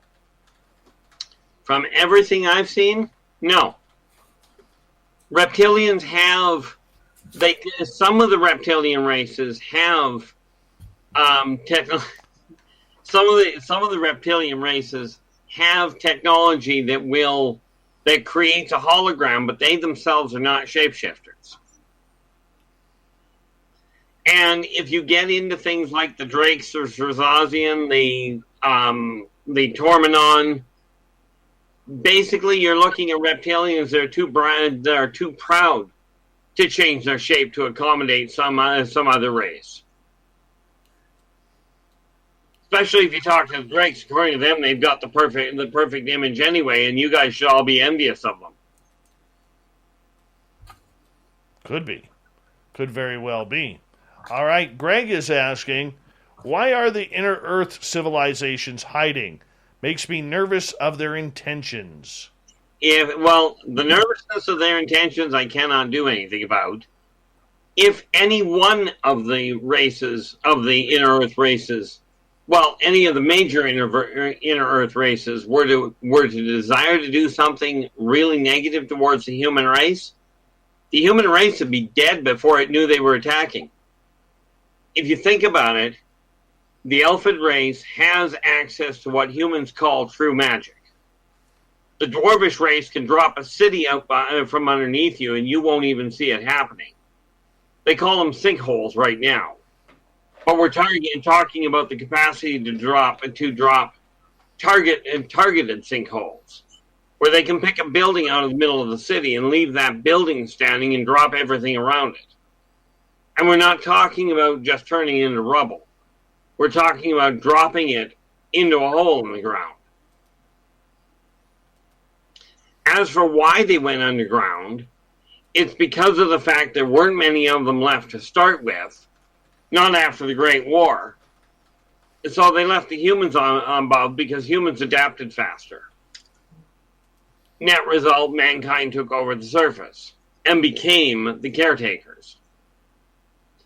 But as they keep telling me, humans are so afraid of each other and their simple skin colors. These guys don't come up because humans kill and shoot first and go where you friendly second. That's just Texas. It has a bad habit of causing problems. True. All right. I agree with that. Yeah. I think humans are the scary ones, honestly, in a lot of cases. Of course. Well, they're raised to be fear-based. Of course we are. Jennifer is asking, are hybrid healers special, or do they have special powers? Hybrid healers. Depending entirely on what they're hybridized from. But they certainly have different skills. Some of them do have advanced abilities that many humans would chalk up to Reiki or the like. Okay. But they are the hybrid healers, if you're dealing with more along the metaphysical side, usually what you'll find is that they work on the subquantum levels and thereby have learned how to help humans accelerate, or for that matter, other races. But it's done by a biometric, what's the word I'm looking for? It basically boils down to a pulse to accelerate the healing factor in the given body. All right, I don't like this question from Evil Carl. He says, sorry, Dave, are there any humanoid shark alien beings, Keith? Not a nice question at all. The ironic part of it is, if you think of an animal, the odds are there is an alien counterpart to it somewhere. Okay. But if he's referring to, there was a show out called Shark Boy and Lava Girl. And that is not what you're looking at. There are underwater races that are not off-world. They're ancient races that are from that genus. Jennifer is asking, any connection between hybrid agendas and human cloning claims put forth by certain individuals who claim to be clones, like super soldiers, celebrities, etc.? Well, we can take the hybrid agenda thing and essentially throw it out the window. As far as human clones and the people claiming to be human clones from the super soldier programs and what have you, the only drawback to that to those claims is, from what I've seen, the super soldier programs, you start spreading word that you're out there, and they have a tendency of terminating you. It's not like they want that program to be publicly acknowledged. By the way, Evil Carl says, I swear every time I look at Keith's window, I keep seeing shapes and shadows. So strange. Maybe it's just me. No, I've got a number of spirits that live here. Now I have to start watching the window. Mm-hmm. I just watch. For me, that's just plain normal. I just watch Keith's sideburns because those are incredible. They are growing as we speak right now. All right, Hexstar is asking, What is the purpose of the hexagon circulating on the North Pole of Saturn? I would be inclined to say, being a hexagonal form, you're looking at data collection.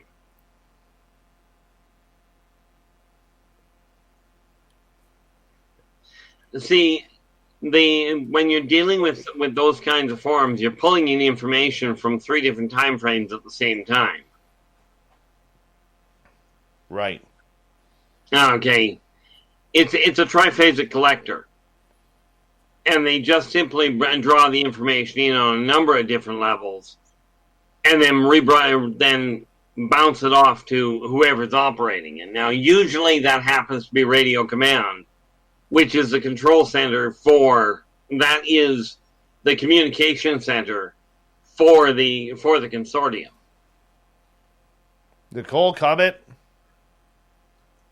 YouTube crowd comment. It's a Mobian, not a Nubian. Oh, that's terrible. That's terrible. Big J is asking, Keith, what do you know about Phobos? I haven't looked into it much. I do know, my understanding of Phobos itself is it's an asteroid.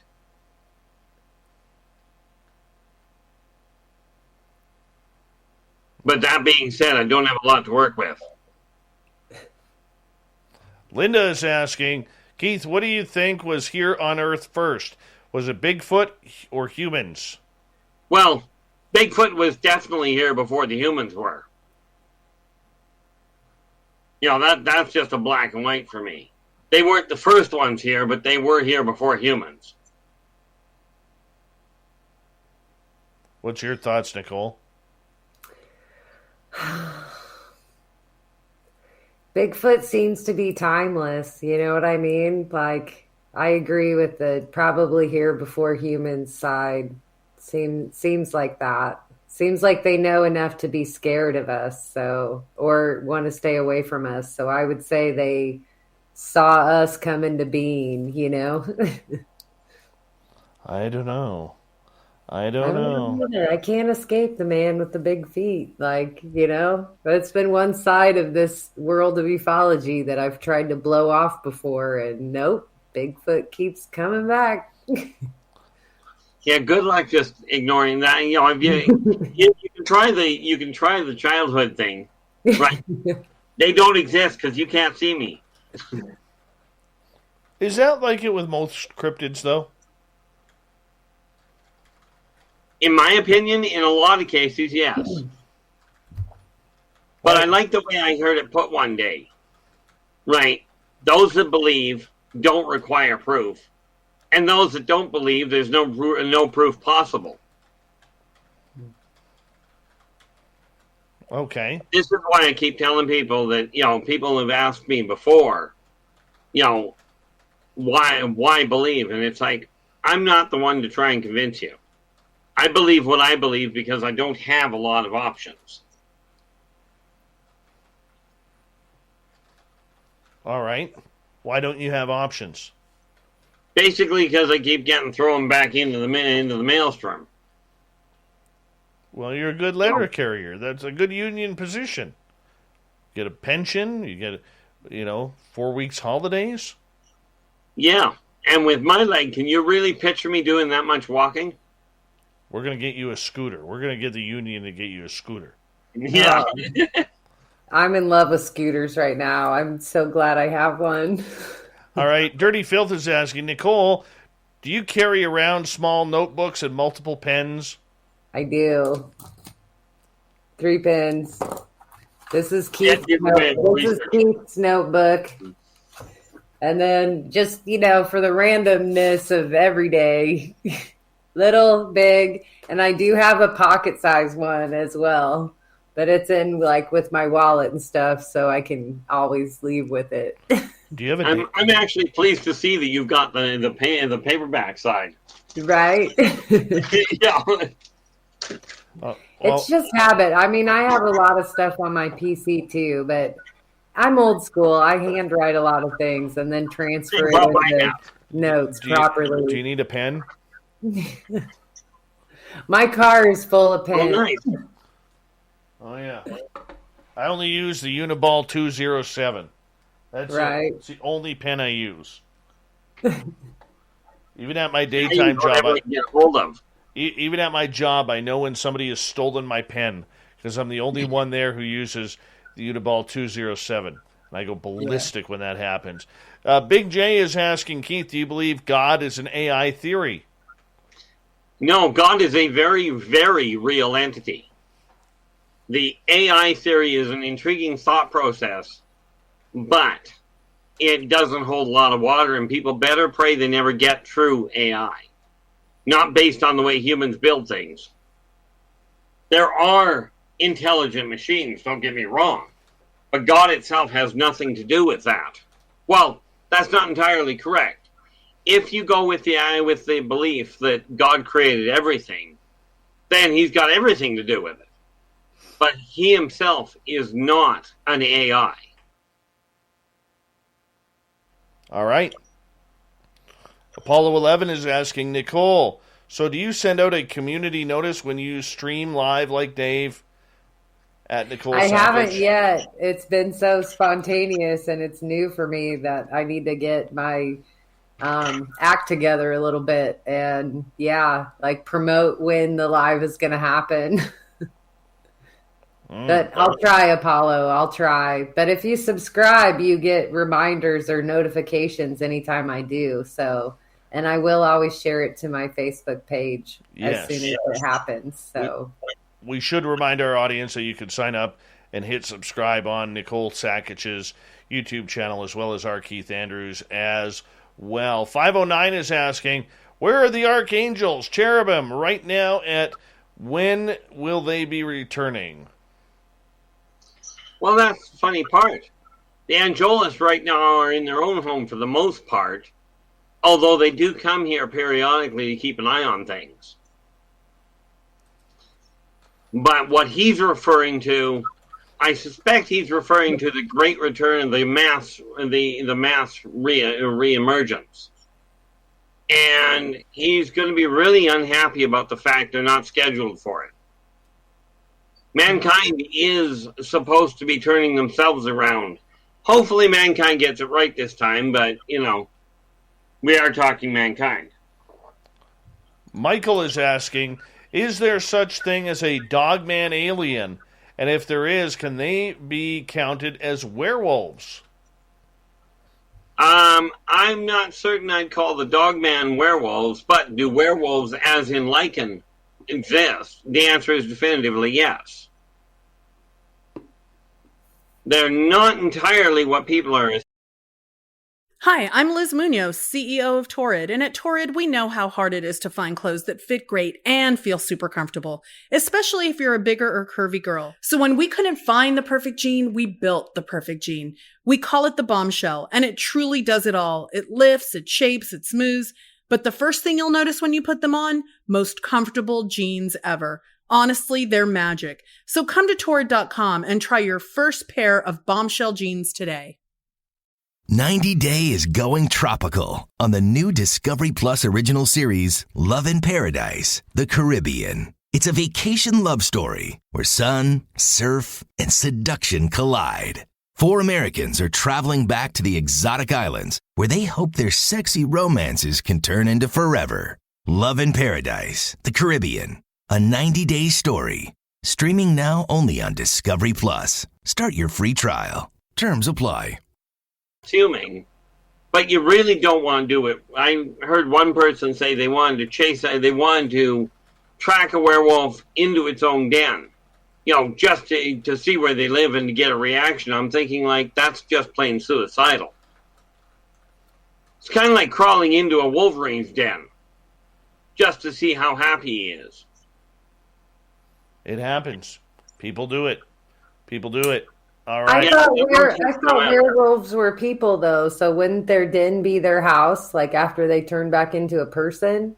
Well, that's why I said werewolves aren't exactly what people think. Werewolves aren't exactly humans that become this agitated thing. Problem is that way back when the human side of it was discovered, what it boiled down to was people that were off kilter and went completely off the deep end under a full moon. It was more of a psychological miscalculation, not a physical transformation. Gotcha.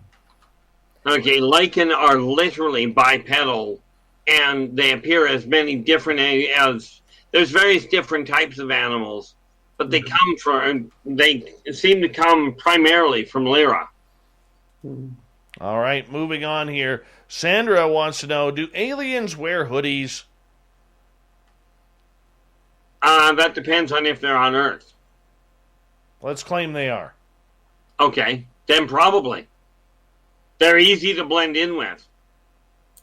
Who doesn't wear? In some cases, I mean, there are some races you can have the biggest hoodie on the planet. It wouldn't help. What do you think, Nicole? All right. Everybody should wear a hoodie. The only one I can figure out that can't wear a hoodie is our listener Fap, because he can't get his head inside the hoodie. That's it. All right. You just need like a bigger hoodie. There's not enough material out there, Keith. They're perfect. They're perfect. You know, they conceal. You can like hide in them. They're like puffy. I could see like a gray hiding their big dome under a hoodie. Or well, if you take a gray's dome and you multiply it by 2, that's Fap, our listener. There's no hoodie that's going to fit that. None. It's just called custom made, Dave. Exactly. All right, Cat Chaser is asking, why are we here, Keith?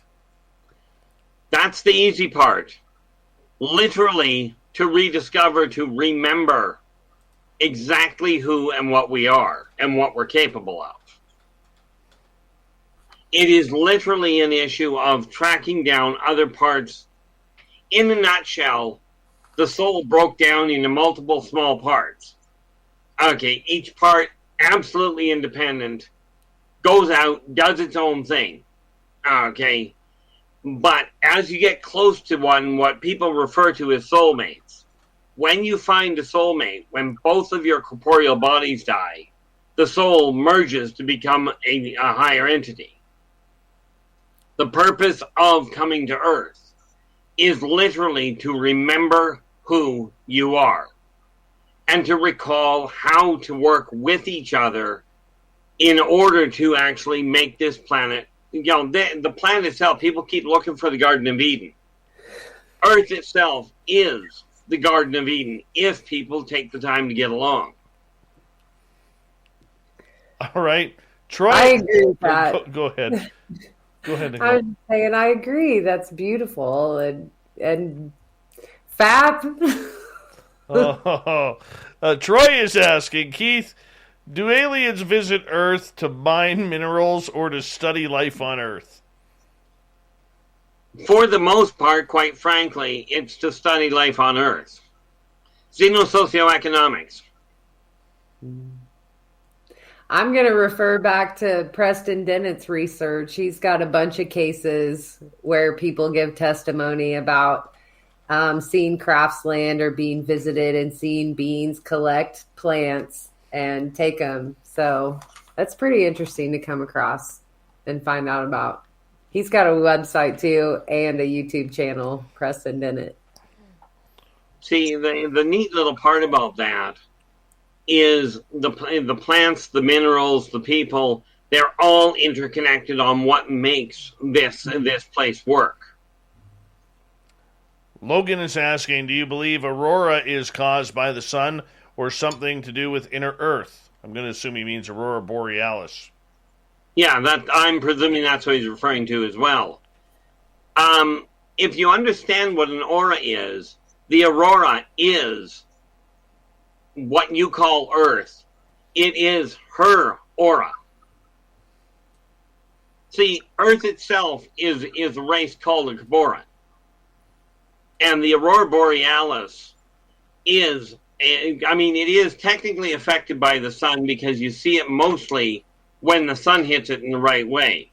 But it's got to be at the right harmonic run to do it, which is why you don't see it all the time. But that's her life force. I like that. All right. On that note, we're going to go to break. We got our Keith Andrews. We have Nicole Sackich for another 30 minutes here on Spaced Out Radio. Then we're going to bring in John Hudson for the UFO report, the news, and the thought of the day, and a full measurement of FAP's head when we get back on Spaced Out Radio.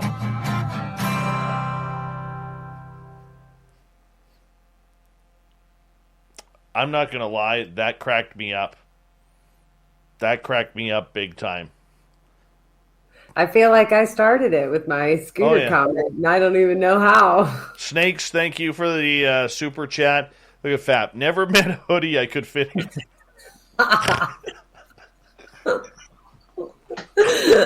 no. Oh, man. Derek Doherty, welcome to the show. Thank you for coming on in. Oh. You guys are terrible. You guys are terrible. Fap and Vin. We're just going to run and grab a drink of water. I'll be right back. I'm trying to do a serious radio show here, and you guys are dropping bombs like that. It's terrible. Hey, Super Gary, what's happening? I'll be back. Who's your geode? Welcome to our channel. Thank you. We're going to break here. I'll be right back.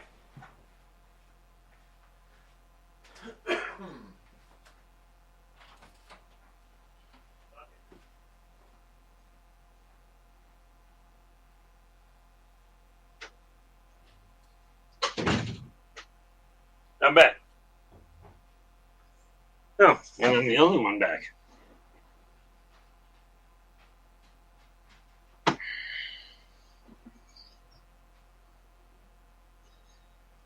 Okay, now. So I do have some good news. I did find an artist to deal with the Races of the Worlds book. Since you're sitting here, I did actually get an artist, so I'm putting them together now. Volume 2, I'm hoping to have the pictures for that one, but I've got some of the pictures here. I just have to get one more piece of information back from the artist, that in order for me to start being able to put them to use. But they are coming. Now, I'm looking at some of these questions, and the only reason, like, there's a bunch of questions listed in the chat room right now, in the YouTube chat room.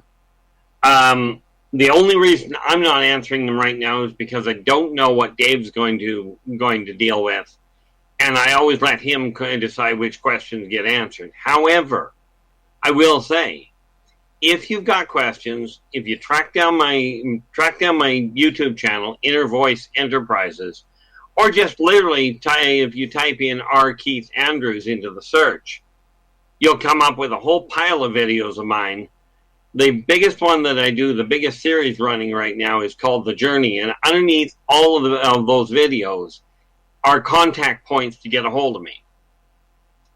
If you've got questions that I don't answer here, absolutely drop me a line, and I will do my best to answer them. I do stay in constant connection with that channel in order to see what I'm up to. You're back. I went to California there, Nick, and nobody was here. I had but yeah, like I said, if you've got questions and we don't get them answered here, drop me a line, and I will be happy to do my best to answer them. I've had a lot of questions come in. The one question that I will mention, because I would have mentioned it in the next the next video that I do, which will be done tomorrow. I was going to answer the question anyway, but I'm using I found an old coffee pot that I still had. I don't have a coffee urn yet, but I do know where to get one. One of the viewers actually sent me a link, and I'm going to be looking into it. It turns out I've already got the Amazon account. So thank you very much for that. Apollo, this is my trick. You want Apollo really neat trick? You hold the cup there, you put the bottle there, and watch the bottle fill. No, I always start off with coffee, and then I switch to some soda. But, I was noticing that it's not very like ladylike to like chug a giant Mountain Dew in the middle of a broadcast. So it's not bad if you hold up one finger. Make it look a little nice. Yeah, just hold up one finger, Nick. It'll look classy. This one's so big, I need all of my fingers to stabilize it. See, that cup I couldn't hold on to. Because that handle you've got, my fingers won't fit in it. So dainty. Yeah, I don't. I just bypass it. I loop it. All right, we got 1 minute here, guys. Here's one that you'll love. You have the world's biggest, I know. This is the biggest in the galaxy. That's the one he keeps going bang, bang, bang with. This is the one that was actually built for the series. Oh, wow. This thing actually holds a pint and a half. But that one was built. That was actually built. That's one of the things in the Elderbachian Chronicles. Is that like the skull of your enemy? Your worst enemy? No, it was literally made out of a burl. Nice. It's just a natural cup. Yep. I like it. But it's a decent size. Beautiful. Hello, gorgeous Gloria from Casual Conversation. How are you? Fap says, I think I could fit my head in that mug, Nicole. That's saying something. Well, it is a decent-sized coffee cup. All right, guys, here we go.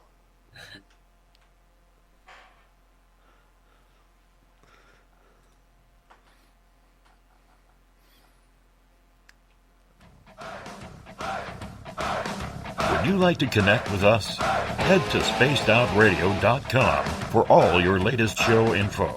Now, back to Dave Scott and SOR. Third and final hour of Spaced Out Radio is underway tonight. My name is Dave Scott. Thank you so much for taking the time to join us. We really do appreciate earning your listening ears. Hello to everyone listening in on our terrestrial affiliates around North America and digitally on TalkStream Live, Revolution Radio, and KPNL. All of our archives are free. All you got to do is go to youtube.com/Spaced Out Radio. Just do me the favor, hit that subscribe button. The Desert Clam is set the password for tonight in the SOR Space Travelers Club. Terrassus. Terrassus is your password. Use it wisely, Space Travelers, as the Clam sets the password each and every night right here on Spaced Out Radio. Our website is spacedoutradio.com, where we have a plethora of features for you, including rocking out to Bumblefoot and reading up on Captain Shirk's SOR Newswire. Follow us on Twitter at Spaced Out Radio and on Instagram, Spaced Out Radio Show. For the final time tonight, we introduce our Keith Andrews and the ET Connection. We are also joined by author and researcher Nicole Sackich. Welcome back to the show. We're going to get right to the questions. Magic Maiden is asking, Keith, what beings are from Mars? Martokians. They look similar to humans, but they average about 6 feet tall, reverse knees, right? And they're kind of an off green in color. So, I mean, the idea of little green men from Mars, well, they are green. They're just not that little unless you look at their kids. This is why when people talk about colonizing Mars, I'm looking at it going, I think they call that an invasion when it's already occupied. Okay. Evil Carl is asking, Keith, why sometimes do I see UFOs and sometimes I don't? Is there a reason for this? Well, my first inclination would be to say that sometimes they're there and sometimes they're not. That usually works. But, Keith, there are people out there who, you could be standing next to someone, they can see a UFO, and you're not seeing it. That's because of the vibratization and the vibration of the whole thing on the subquantum levels. It doesn't always register for every person. Can I jump in a little bit with that? Sure. I've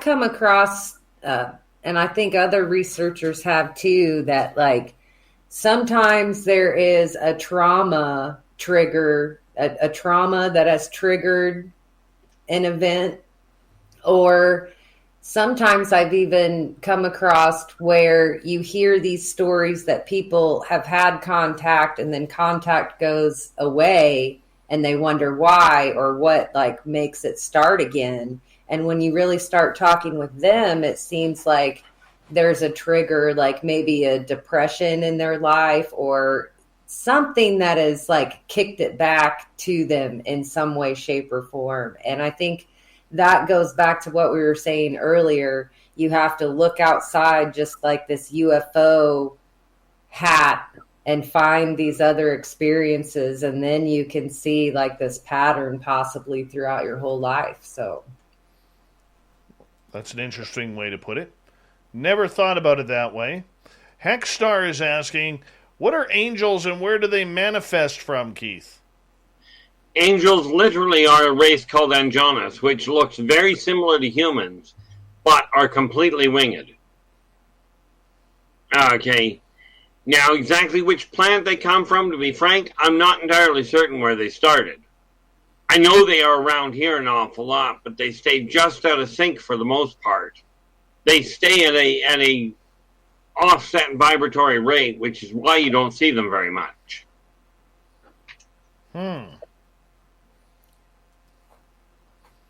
You know, every now and again, you know, you'll see somebody walking along and literally they are very fine-looking individuals. But the wings don't, when we talk about their wings folding away, they do, but then take a look at a seagull, or any bird for that matter. When they fold their wings down, they tuck up pretty tight. So they'll appear to be a little heavier set, right, than normal humans. But very fine featured. Perfect. Nikki is asking, why would ETs do surgery on a human to help them? What would be their point to do it? What did they get out of it? There are, especially when you look at the Greys, there are some that's literally all they do, and their purpose for doing it is simply to help the human that is wounded. Now, in answer to the question, why don't they heal everybody? Well, why doesn't a restaurant serve every type of food? You know, I mean, basically it boils down to personal choice on their part.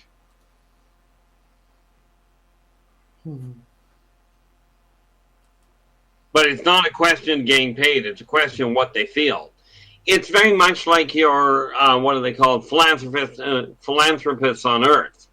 They help people because that's what they decide to do. Because it makes them feel better.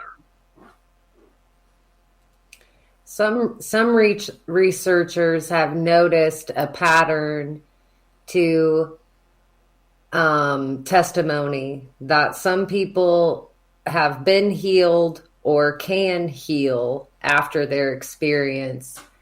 And to take the research even further, a lot of people have collected data that these people who have been healed go on to do stuff in their lives that is very philanthropic, like you just said. They might change their careers and become teachers or nurses or doctors. And when you start thinking about it in that sense, it's like, are they healed so they can turn around? Is that good thing? Like, does it have a blast radius? You know what I mean? And can you track that blast radius of influence, I guess you could call it? Like, one person's influence in life can affect so many people. So, oh, it absolutely can. And can you track it? The answer is yes. Yep. Okay. Does it have that kind of effect on a lot of people? Absolutely. Because I find it the same if you deal with people just person to person. Mm-hmm. If you go out and bail somebody out of a major problem, they have a tendency of going out and repeating the favor. You know, the reality is that people, and all corporeals for that matter, are generally speaking decent people. Okay. So, I mean, it does have that shockwave effect. Very Right. much like if somebody gets assaulted, quite often they will get angry at everybody. It has a shockwave effect the same way. Karmic law is simple in that respect, and it applies to everybody. Energy out, energy in. So when an off-worlder comes in, or when an ancient race comes up and says, I'm going to heal you, quite often that causes a shockwave that person will go out and do it to somebody else as well. But understanding that they tend to heal people that are of a lesser evolutionary standpoint, Right. it becomes harder to actually carry it forward in the same magnitude, which is why, as you pointed out there, Nicole, it tends to trickle off. It only goes so far and then stops. I think it's good to note, too, that in this. Hi, I'm Liz Munoz, CEO of Torrid. And at Torrid, we know how hard it is to find a bra that looks great and feels super comfortable, especially if you're a bigger or curvy girl. So we have spent the last 2 years building the perfect everyday wire-free bra with the belief that it should feel as good as it looks. It gives all the support and shape you'll ever need without any of the wires. Honestly, it's the first bra you'll forget to take off when you go to bed. So come to Torrid.com and try our life-changing wire-free bra today. 90 Day is going tropical on the new Discovery Plus original series, Love in Paradise, the Caribbean. It's a vacation love story where sun, surf, and seduction collide. 4 Americans are traveling back to the exotic islands where they hope their sexy romances can turn into forever. Love in Paradise, the Caribbean, a 90-day story. Streaming now only on Discovery Plus. Start your free trial. Terms apply. World, when we're talking about healing, it's not always as profound as, a blind person getting their sight back, or a lifelong illness suddenly disappearing. It's not always that profound. And when people claim to have gifts of being able to heal, that can be an array of things.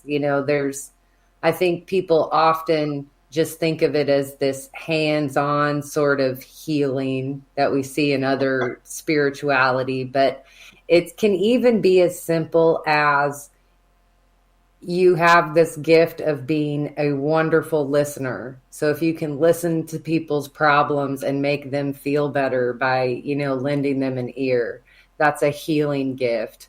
Or another of one of these spiritual gifts is honestly the gift of gab. And we're all doing it right now. When we talk about these issues, it makes some people feel better. It triggers other people into wanting to dive deeper into these topics. That's a gift. And, and it's simpler than just always like, oh, I'm cured of a disease. Like, you can really put it on like a day-to-day basis instead of like, something that. Oh, yeah. I mean, let's face it. Take a look at the power of a smile. Yeah. Let's face it. That does not have. That has a capability of changing the world. Well, here, one of my favorites is how good does it feel to get a hug? When you need a hug and something is bad, and somebody gives you a good hug, like, wow, like that. It really feels good, and that's something that's so simple, like. Free hugs. Vinny is asking, Keith, well, we know you've been abducted. When's the last time you were abducted? About a week ago. What happened? Well, I ended up having a heck of a problem. I couldn't quite figure out what the problem was, and that was the biggest issue. Normally, it's called contact. But I woke up. Basically, the entire event I'm not entirely certain of at this point. I'm figuring that'll kick back in a week or so. But I do know I suffered from a massive potassium crash, right, and was completely out of sorts for about 3 days. And I do know that means that whatever went down created some real bad side effects. And normally that's, like I said, unfortunately, we're only talking about a week ago, and the way my mind has always worked, that'll take me a little while to piece together. I can see that. I could see that. All right, next question comes from Jennifer. Are there ET animals out there? Absolutely. One primary example would be your chitawara, which people call a cryptid, except it isn't from here to start with. So, I mean, from that standpoint, yeah, there are definitively animals out there. The neat part is, if you go to Zeta Reticuli, there's a lot of what you would call ET plants. And rest assured, on Zeta Reticuli, much as the Greys are wonderful people, the plants, not so much so. How come? Because most of the plants on Zeta Reticuli are carnivorous. Feed me, Seymour. Feed me. Pretty much. Yep. All right, let's go on here as we got more questions from our audience with time winding down. Apollo was asking, do aliens ever have fun, or is it always all down to business? Oh heavens! The first crew that I ran into when I was 5 years old, I was, when I ended up on their ship, they had a whole pile of short aliens. I don't know if they were kids or if some of them were adults, but they were all about the same height, and they played what amounted to zero-G wall ball. Right. So instead of playing wall ball with only the four walls to work with, they played with the roof and the floor at the same time. That actually sounds fun. I know. It's a riot. I want to play that. Yeah, I'm ready. But they've got, some of the games are a lot more violent. Like, for instance, if you take a look at some of the more violent races in games like baseball, people made fun of it back in the 80s with humans. But when you're taking a look at, like, for instance, your Moldavians, they do play a game similar to baseball, but they carry the bat with them. I've always thought that should be an option, honestly. So somebody could get hurt. It's like a combination of hockey and baseball. Like, I don't know. See, when I was growing up, hockey was a case of I went into a fight and a hockey game broke out. Yeah, I don't like that. I don't like that at all. That's why I quit watching it. Oh gosh, how I miss a good hockey fight. Grandmaster They is absolutely asking, have different games. Master is asking, are we aliens? I can't speak for him. I was born here. Have scientists ever seen the backside of Fab's head? No. I can see that's going to drag on for a while. Yeah, for our radio listeners, Fap is one of our frequent chatters and wrenches in our YouTube chat, and he's got a large melon. He can't wear baseball caps because there isn't enough room. But I do feel for him. In Kelowna here, the large hats are usually a double X. For me to find a cowboy hat, I actually had to get a 4X hat in order to be able to wear it. This just in. Avi Loeb now claims that Fap's head is what drew Oumuamua towards Earth. Wow, you went there. That is amazing. All right. John is asking. Now it's over, though. Just boom. John is asking, are any of these races UN members secretly? Now, I cannot speak to that specifically, but I can tell you that none of them are permitted to take in a position of power. That doesn't mean they won't be part of the UN, but they won't be in a position. Not knowing the exact structure of the UN myself, if you have to be a person in power to be sitting in the UN, then the answer would have to be no. Because unlike humans, the consortium is none too happy about disobeying their laws.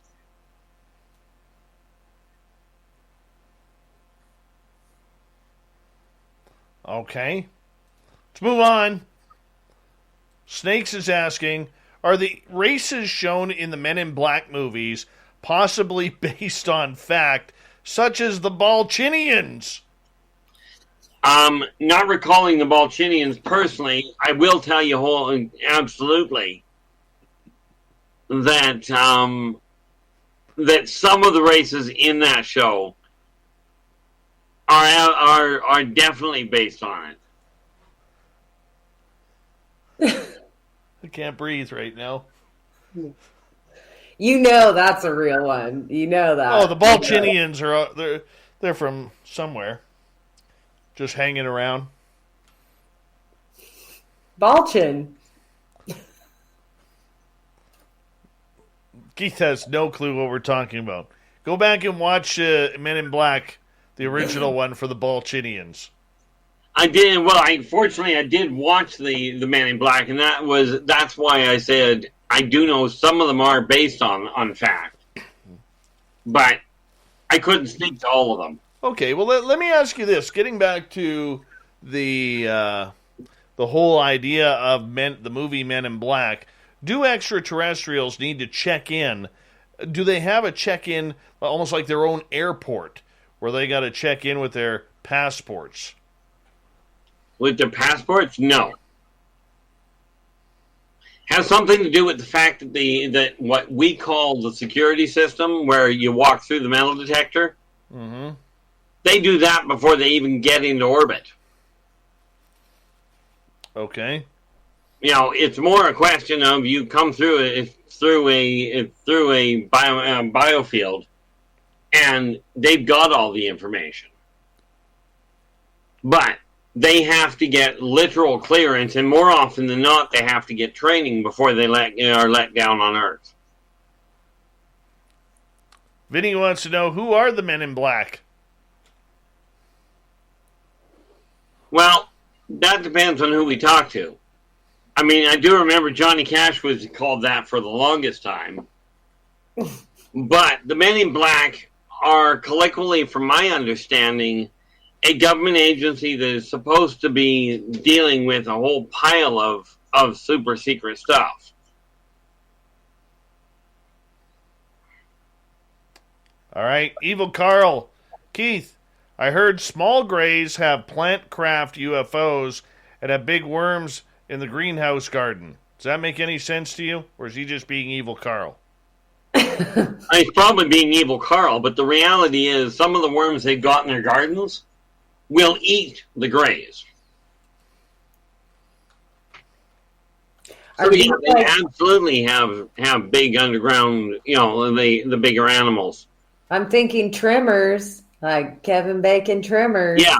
Those kind of worms. Oh, those weren't worms, but yes. Whatever. That kind of thing is quite normal. Or what's the thing those are more common on the Strazazian homeworld. What's the thing in Star Trek or Star Wars that eats Boba Fett? I know what you're referring to. Ugh. Oh, yeah, the big teeth there. That's like my megalodon there, Dave. Well, megalodons were nice little animals. Well, they have death worms on this planet, allegedly. Ugh. Hexstar is asking, as we got 2 minutes left, were the Freemasons or Illuminati formed by an extraterrestrial race? No. Not from anything I've ever seen. The Freemasons themselves seem to be a very human evolution, and the Illuminati, well, let's just say them and I had a run-in a while back, and they weren't overly happy with me. But I keep telling people, I make everybody happy. Some people by showing up, and most of them by leaving.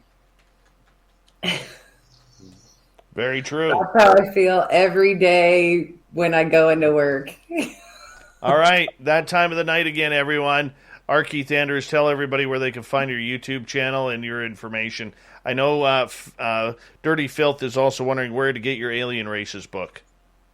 That's the easy part. My YouTube channel is Inner Voice Enterprises, or you can just scan for R. Keith Andrews and it'll show up anyway. You'll find the videos. as far as getting in touch with me to get the Alien Races book, there's a list of contact numbers under every video where you can contact me at any one of them. Right. Easiest, of course, would be at innervoiceenterprises@yahoo.ca. Wonderful. Nicole, 30 seconds. Let everybody know where your YouTube channel is. My name, Nicole Sackage, YouTube channel. You can also find me on Facebook. Either has my contact information if you would like my email, yada, yada, yada. Thank you, everybody. It's been wonderful. Wonderful. My YouTube channel is Spaced Out Radio. If you haven't hit that subscribe button yet, I highly suggest you do because, well, we're gaining listeners and followers. We're almost at 13,000. So much so that many people think we're buying our subscribers. All I can say is this. If we were buying our subscribers, Nicole, we'd have about 100,000 by now. You're making better money than I am. Exactly. Coming up next, John Hudson is here for the UFO Report, Shirky's Newswire, and the Thought of the Dave. Stay tuned. Spaced Out Radio continues after this.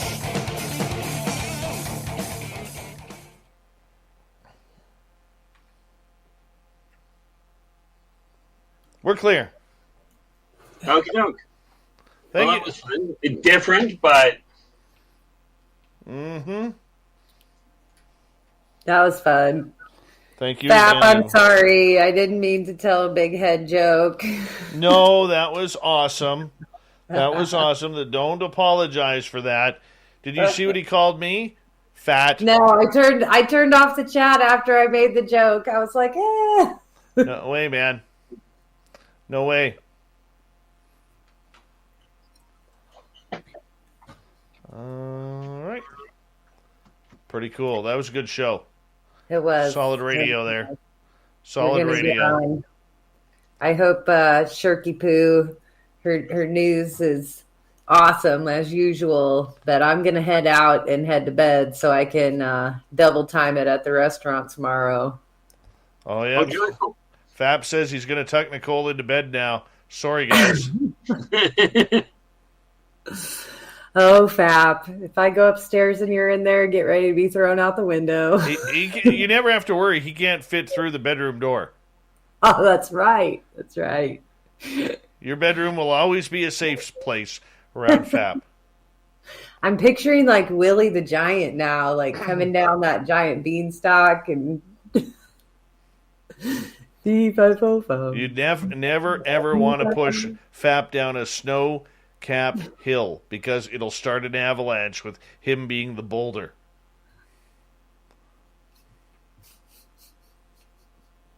All right, guys. I love you both. Catch you soon. Take care. Bye, Arkeith. Take care. Bye-bye, bud. All right, we're just waiting for Stetson John to get in here. There he is. How you doing, buddy? Hello, hello. Hello. Hello. Hello. Hello. Hello. Anybody out there? Hello. Oh, don't you know what that is? You know what that is, right? Is there anybody out there? Oh yeah. Every time I used to get taken, I used to hear that.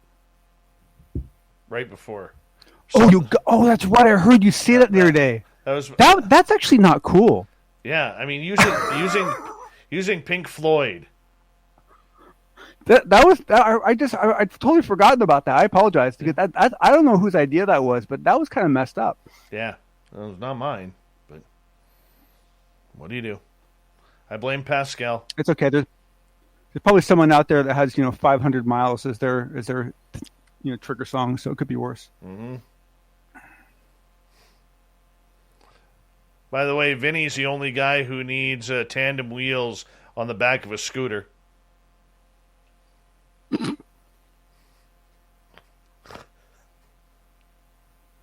I just thought of that. I thought that was funny.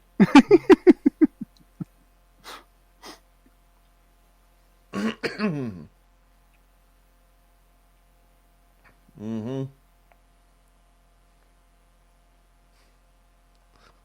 Oh, God. What a funny night. The Balchinians.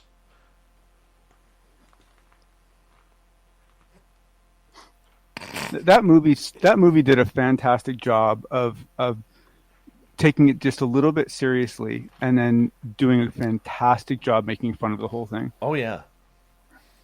Here's Fap. If you bastards saw me in person, you'd never guess my head was that big. Your head is the size of 4 Chad Smiths.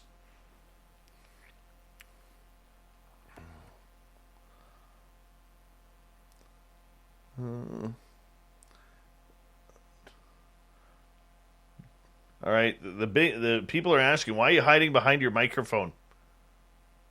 Oh, it's the way I sit and the way it comes, and I'll probably get a different setup at some point. But yeah, you know what else we gotta do for future shows? Are you running on Wi-Fi or are you plugged in? At the moment, I'm running on Wi-Fi. But one thing I keep meaning to do is I have a separate, more stable Wi-Fi network that I can click onto that I probably should, because I heard some distortion the other day that really bugged me. Yeah, we just had it. Well, let me. How much time do we have? Oh, about 30 seconds. We'll let it go for tonight, but for next time, we'll let it go. It's all good. We got 20 seconds. Hold on, Johnny.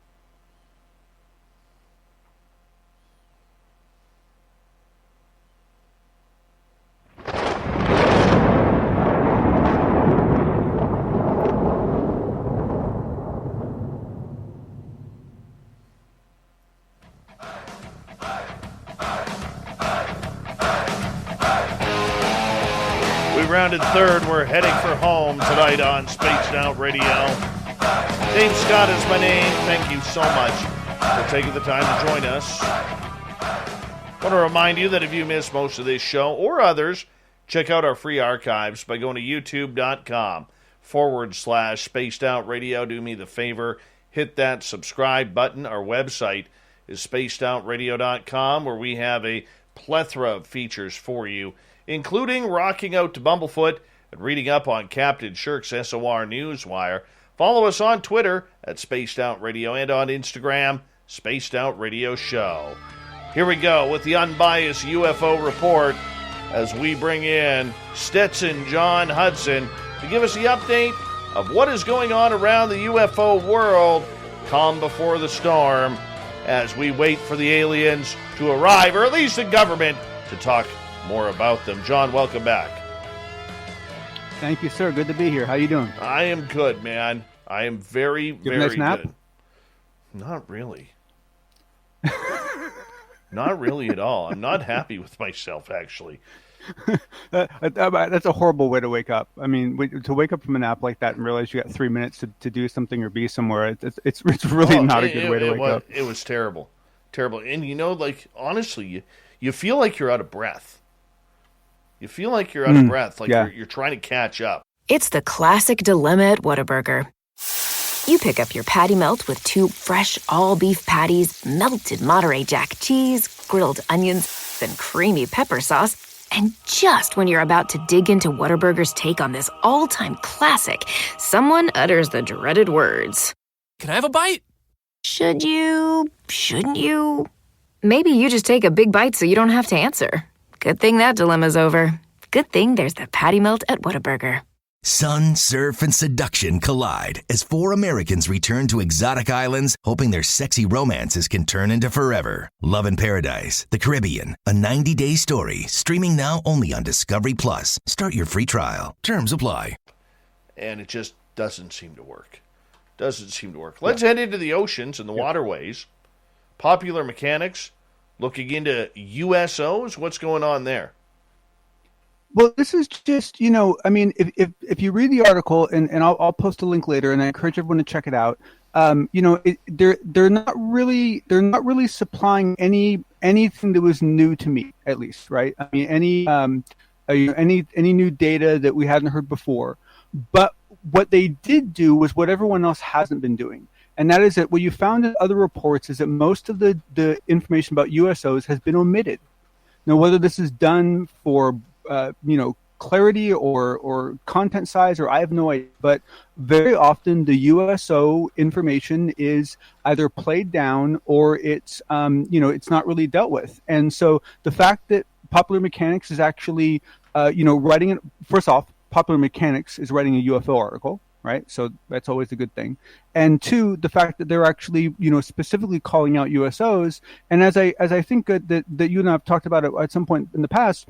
The whole idea of calling them a UFO, I mean, one of the 5 observables that Lou Elizondo talks about is that they are transmedium devices, meaning they can go from orbit to space to see without it really seeming to impact them at all. And so realistically, we're guessing that probably any UFO type object would also be a USO. And so, it's possible that these terms kind of fall by the wayside as time goes on, but it was a nicely written article. It was good to see Popular Mechanics jumping into it, and it was nice to see someone focusing on, what I consider to be a more interesting aspect of the phenomenon, because there's so many other attributes that fall into the USO category. Very true, and I can see that. But is it the significance that we need to be worrying about UFOs underwater right now, or should we be concentrating on them in the sky? Well, unfortunately, that really depends on where you think they come from. Because one of the many hypotheses that's been considered is that they might actually either come from a body of water, or they might use a body of water as a kind of a local way station for when they come here.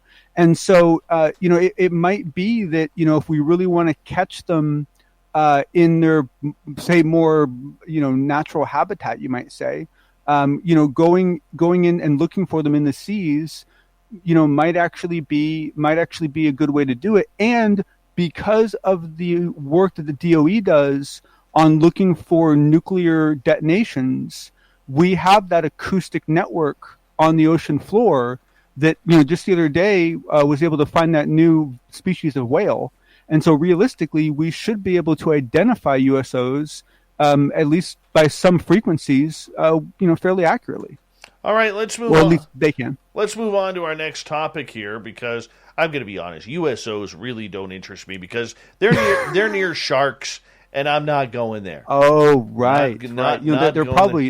They probably work together, Dave. No. A couple of weeks ago, we had Ross Coulthard on, award-winning journalist out of Australia, who, you know what? The more and more I see about him online and what he's doing, the more and more I believe this man is going to single-handedly force journalism into really hammering investigative techniques into this story. And God bless him for that, because he is doing some amazing work. What did he get up to now?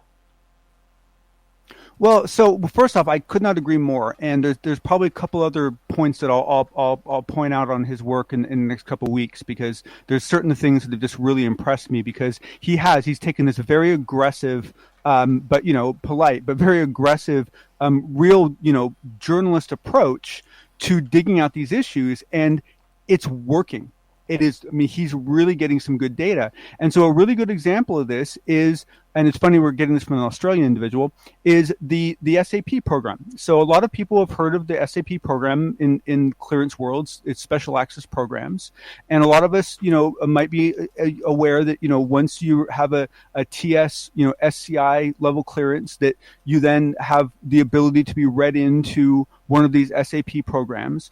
And in most cases, these SAP programs are so protected that you can't even acknowledge what their name is. If someone identifies their name to you, you can't even say, oh, yeah, you guessed it, right? So, I mean, these are very, very sacred programs. There's been rumors forever that there are deeper programs.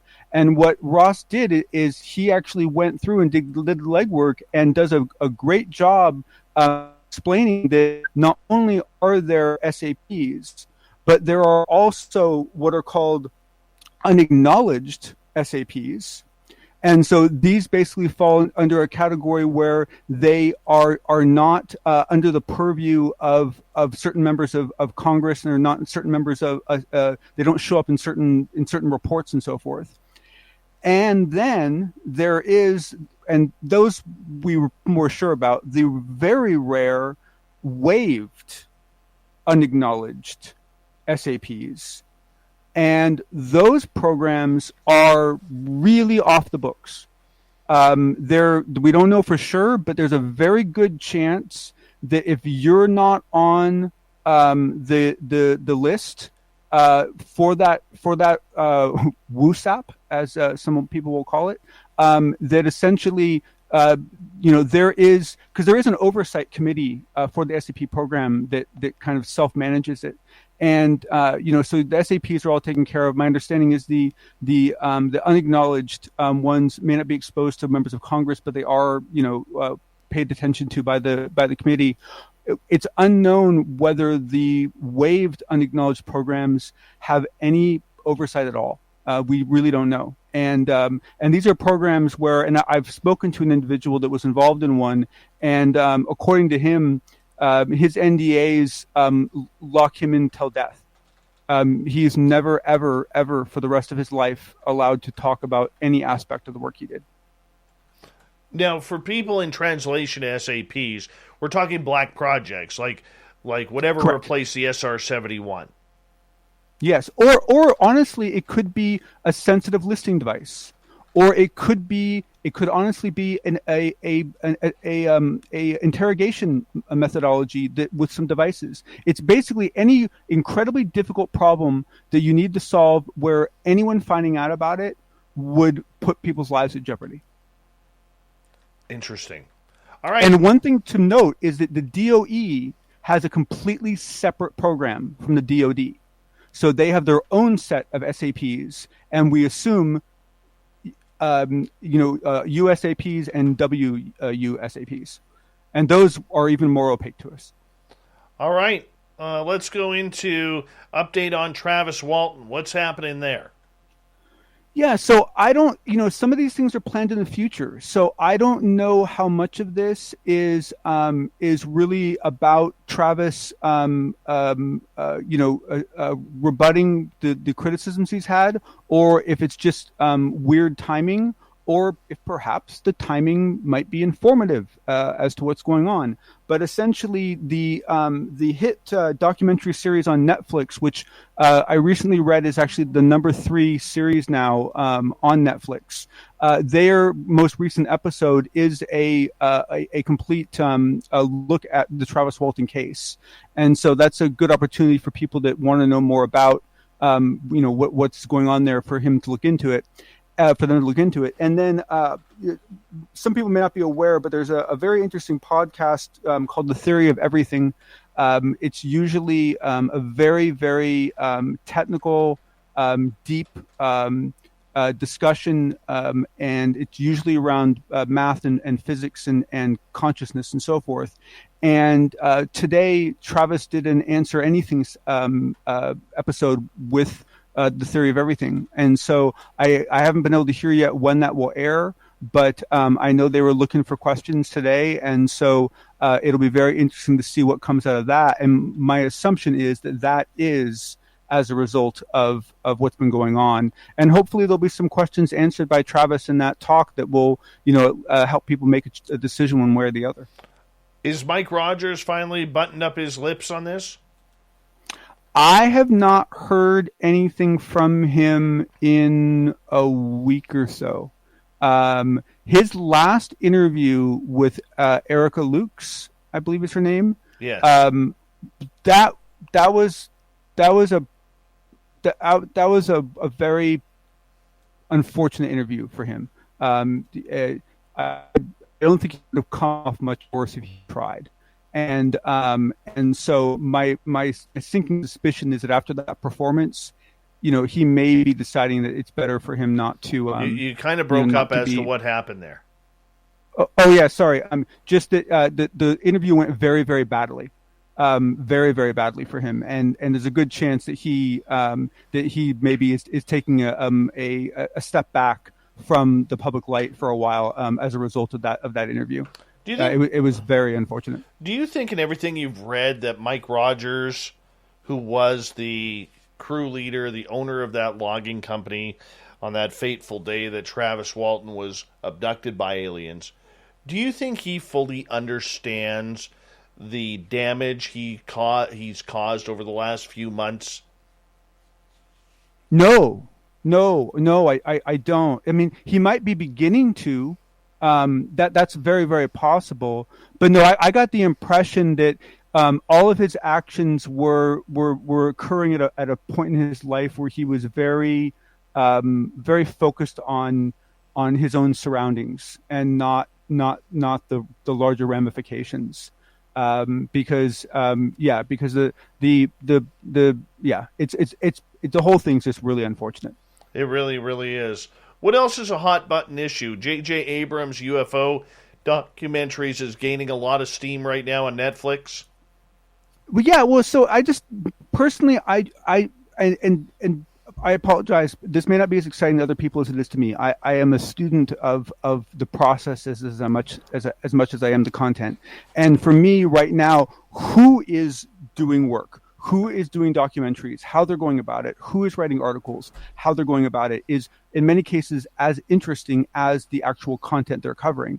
And here you have, Netflix, you have Showtime not only, doubling down, by bringing in J.J. Abrams to do this, 4-part series, but then announced Showtime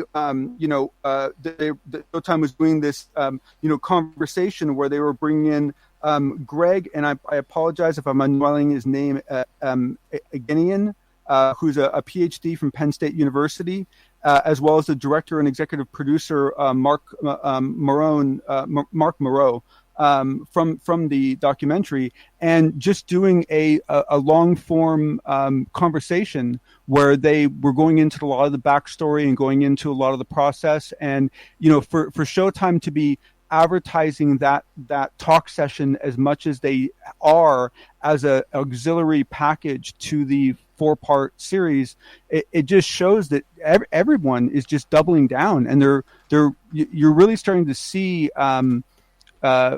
people see a lot of earning potential in the UFO topic. One thing, good or bad. One thing I have a big issue with. Nothing against the people, but against these directors, against these documentaries. It's the same people giving the same message on different film each time. And that's where I get worn out. Because, you know what, I can honestly say, and I hate to admit this, probably shouldn't, because it's part of my homework for this show. But I don't watch documentaries of UFOs. Because if I see Richard Dolan in one, nothing against Richard Dolan, I know he's pretty much saying the exact same thing in the same documentary or a different documentary 3 channels down. And, Stanton Friedman or Linda Moulton Howe, we used to see them on every one. I mean, we're getting a few new faces now, but I mean...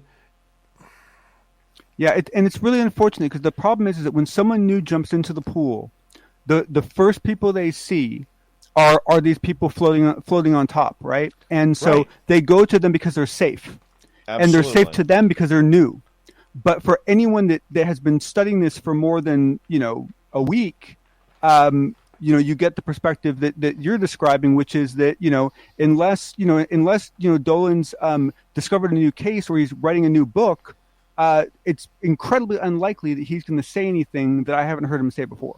Well, I mean, I'll give you an example. And it's hard.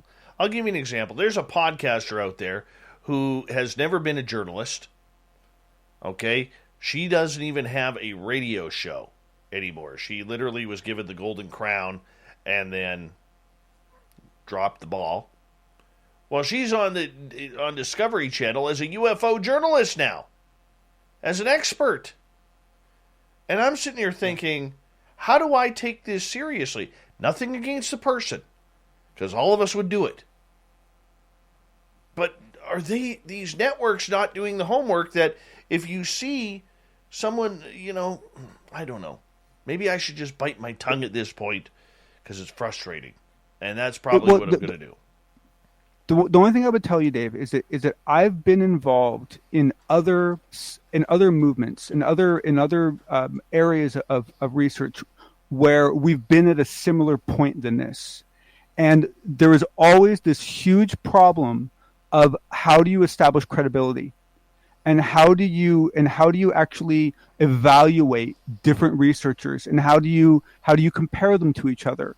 And right now the field is so loose and it's so Wild West that you just it's a mess. And honestly, it's a lot of it just has to do with the maturity level of this research space. Very true. It's just the nature of the beast. Very true. All right, John, we will talk to you next time on the Unbiased UFO Report. Great job once again. Let's get to the news. Thank you, sir.